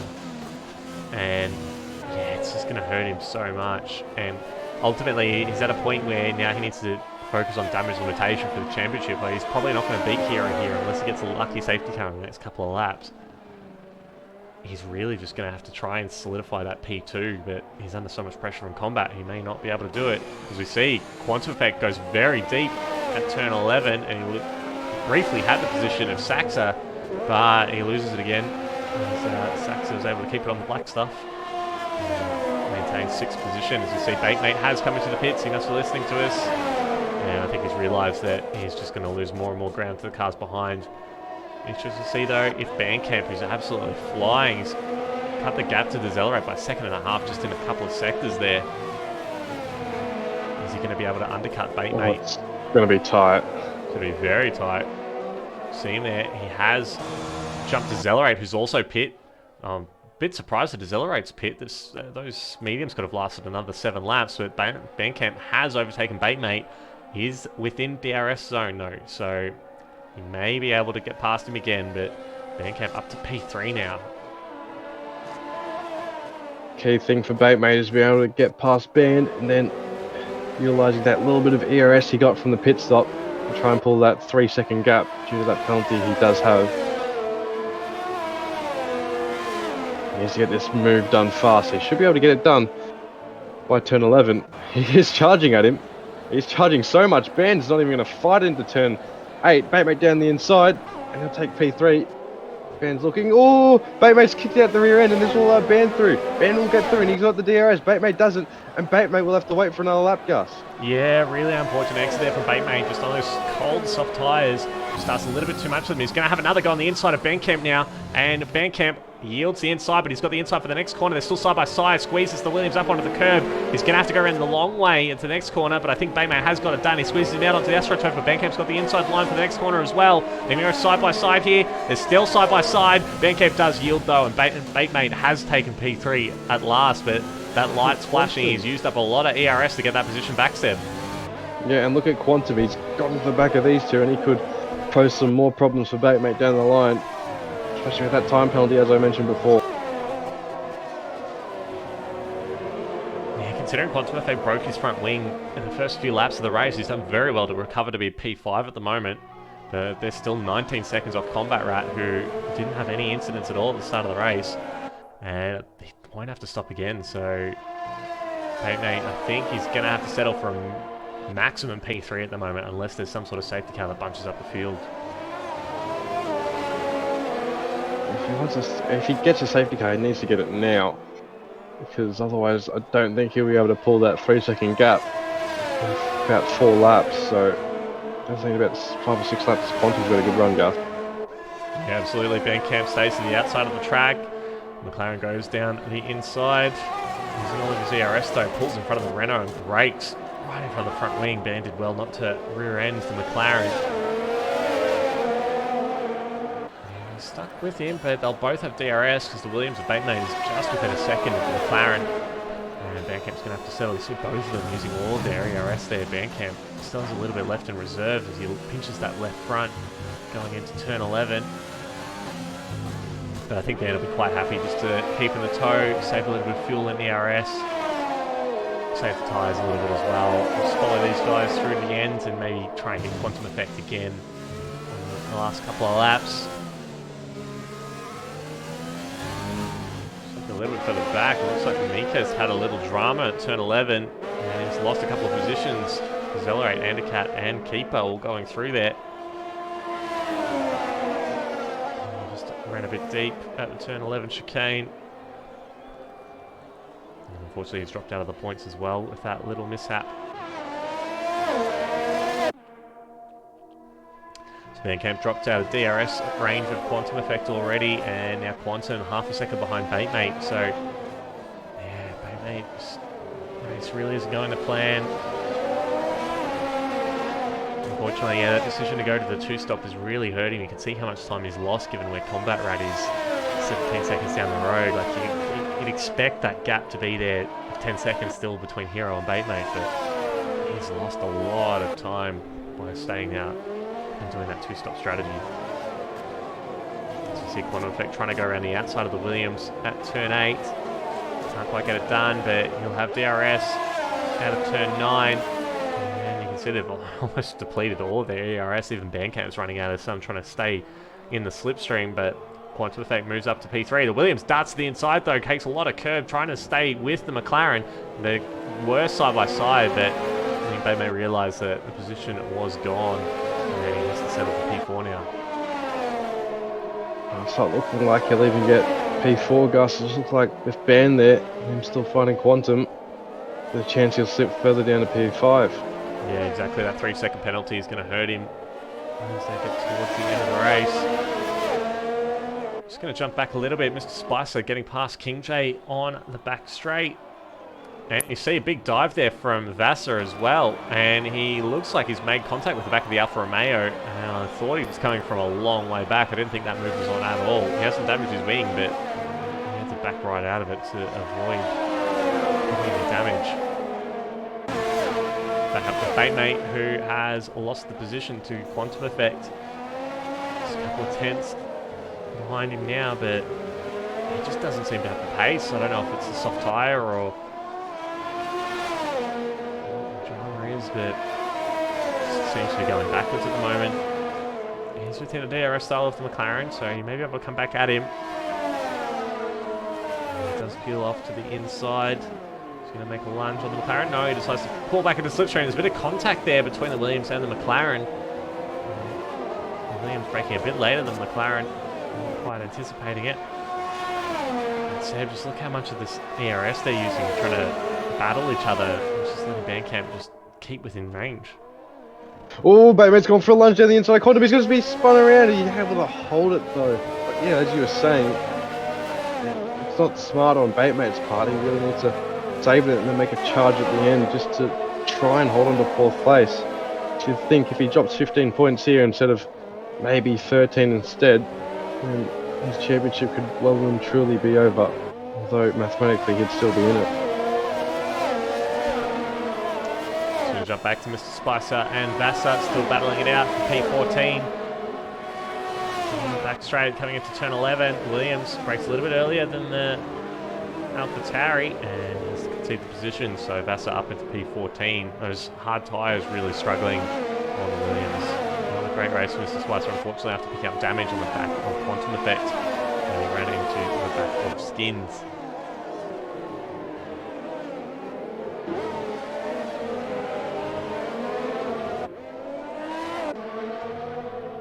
Psycho's got 2 Red Bulls right behind him. Yeah, P8. Decelerated an Undercat, so this is another battle that's going to unfold. Psycho's been on those mediums for 13 laps. We've got a yellow flags. Mr. Spicer's retired from the session. Looks like he's crashed out at the final corner. And there's a full safety car. A full safety car has been deployed with 3 laps to go. And, well, I don't want to say it, but Singapore Gate, anyone? That was just when Batemate's losing a bit of ground to the cars around him, he's suddenly got a bunched up field. Well, to be perfectly honest, this hurts him more than there's anything for him. He's a pit stop behind Combat and Hero, so they can easily pit onto softs and not worry about Batemate, and potentially even Quantum. He's just on top of that, he's got a 3-second time penalty, so all the cars behind him will have a chance of maybe pipping him for a couple of positions. Hero has come into the pits to grab the soft tyre. I'm just wondering, is Combat Rat coming as well? He is, and Quantum Effect's a little bit further behind. Just going to jump on board so we can see what he decides to do. So he's got that wonderful engine RPM bug that we all love to hear. So Quantum Effect is staying out, so on those 5-lap-old softs. And Batemate peels off into the pit, so he's going on to fresh softs now.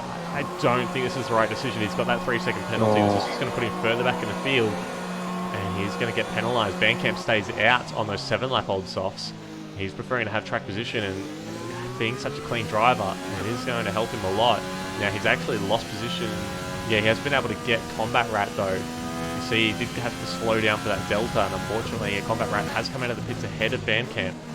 And Skins as well, opting not to pit. He's on 13-lap-old mediums. I would have thought that that would be a good point to come in. We see Batemate comes out of the pits in P9 behind Decelerated in that little battle for P7 with Psycho. He was on 4-lap-old softs. He really didn't need to pit. That's going to kill him. That's probably kill his championship right there. Yeah, it definitely hasn't helped him at all. The next 2 rounds. He may actually be out of the points at the end of this race. It's absolutely not what he wanted to have happen.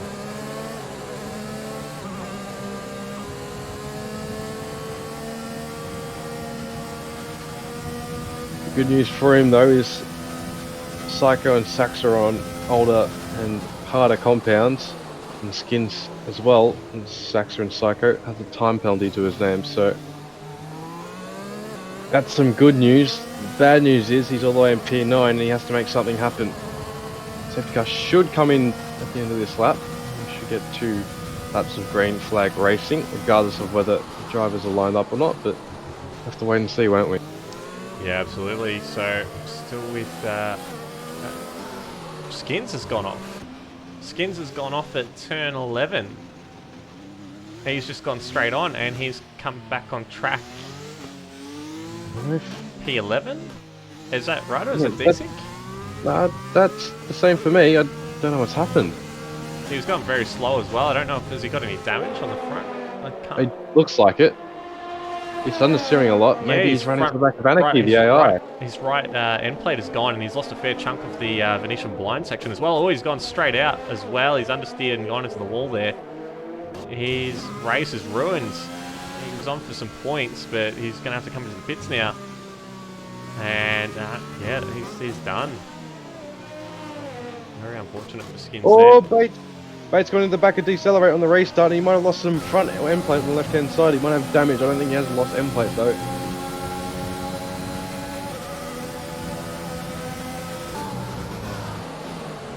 He nearly runs on the back of decelerate again there. Back on board, he goes for a big dive on the Red Bull, moves up into P7. He's now got Psycho in front of him on the medium tyres. He's on a big charge and needs to make as much ground as possible, but he does have that 3-second penalty, and at the moment he will be outside of the points.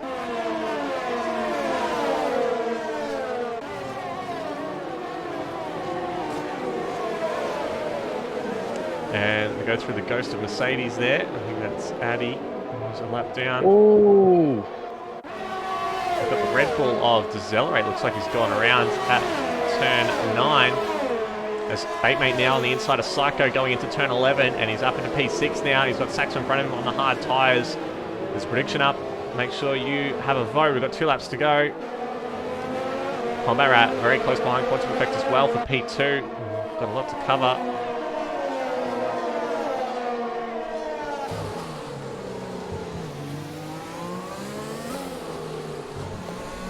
Just look at Combat Rat in the back of Quantum. Batemate's there as well, but Batemate's definitely dropping positions. Have to find out how many though. Can't be held up too much by Saxo and potentially banned. There we go, Combat Rat having a look at Quantum Effect into turn 1. He's not going to get the move done. He's going to have to wait just a little bit longer as we start the final lap of the race. Hero's already 3.5 seconds clear of Quantum Effect. He's in P2, and now Andercat and Psycho going side by side. Andercat has made the position stick. He's up into P7. Psycho going backwards now. He's only really under threat from Keeper now to stay in the points. Decelerate should be too far back as we see Batemate going past Saxon now into P5. And it looks like the Ferrari's gone around as Ferrari's has Spinelled in Sector 2 just before the hairpin. It looked like he had a little bit of contact with Batemate, who's still charging through the field. He's now a second behind Bandcamp in P5, and he's 2.5 seconds clear of Andercat, so the 3-second penalty that he has is just half second away from it not mattering. Meanwhile, Psycho's got further backwards. He's lost the position to Keeper. And Sax is now 2.5 behind him, so Psycho currently in P8. Combat Rat still 2/10 behind Quantum Effect. He's using what little ERS he has left. McLaren holds to the inside. Racing Point trying to go around the outside, but the McLaren goes very deep on the brakes just to squeeze out the Racing Point, and he has kept second position. Meanwhile, Hero nearly 5 seconds clear in the lead at the moment. Racing Point trying to get good traction and go around the outside, but the McLaren is doing very well to position the car in just an awkward spot. The Racing Point has nowhere to go. Goes for a big dive down the inside. Off the McLaren, takes a lot of curve to try and get it. Now he's going to go around the outside as they go through the hotel section, but he does not have the correct line, and the McLaren is able to squeeze him out, and that should be it. He's trying to go around the outside again, but I think Quantum Effect has got it done as Hero comes across the line to get the lead. Racing Point goes for a big dive into the final corner, and he's got the position. The McLaren getting caught on the AstroTurf, and Combat Rat finishes in P2, just half a tenth in front of Quantum Effect. Bandcamp comes across the line in P4, Batemate P5, but loses position to Andercat on penalties. Keeper comes across the line in P7 with Psycho P8, Saxo P9, and Decelerate P10. And that is our top 10. And what a move from the Racing Point. He absolutely sent it into the final corner. Quantum Effect caught napping. And the Racing Point gets the second step of the podium, Seb.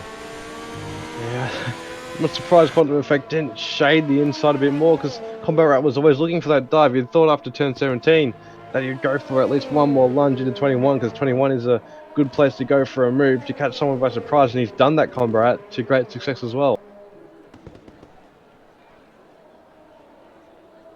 As you see, Lights comes across the line in P15, just waiting for the last couple of cars to do so as well. We've got Crush there in P16, just coming around the last couple of corners.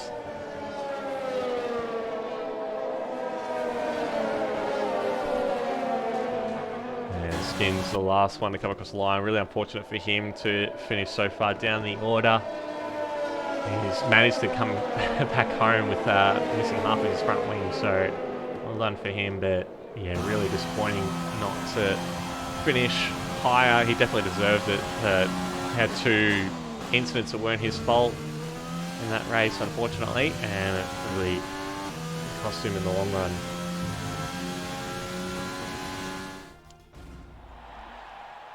Congratulations to Hero, another race win in Tier 2. He can now win the championship next week at Vietnam. And we'll have the finale at Brazil the following week. And then we'll all be on F1 2021. Congratulations to Combat Rat getting P2 for the Racing Point. Bit of tongue-in-cheek comment from Smitty in the chat. Mick should take notes on how Racing Points can overtake McLarens. And Quantum from Effect, well done in the McLaren 4 getting P3. Bandcamp, solid race for P4. Andercat P5, Batemate 6th, Keeper 7th, Psycho 8th, Saxa 9th, and Decelerate 10th. Fastest lap did go to Hero as well. We've got King J in P11, followed by Nima, Vasa, Mika, Lights, Crush, Skins, and Addy and Anarchy, with Mr. Spicer our only DNF for the race. 40-point gap in the championship now, so it's looking pretty likely that Hero will get the championship win. Whether it's next week or the week after, we're not sure, but hopefully Batemate's able to put up more of a fight next week and just push this one to the final round. What a great race and end to the season that will be. And well, thank you so much for joining us this evening. Thank you, Seb, for joining me in the commentary for Tier 1 and Tier 2 this evening. We'll be back next week, as I said, for Vietnam. The week after that will be Brazil. We've got Friday series as well that you should tune into at 8:30 on Friday night, Melbourne time. And I've been Gus Rules. Thanks for your company this evening. We'll see you next time.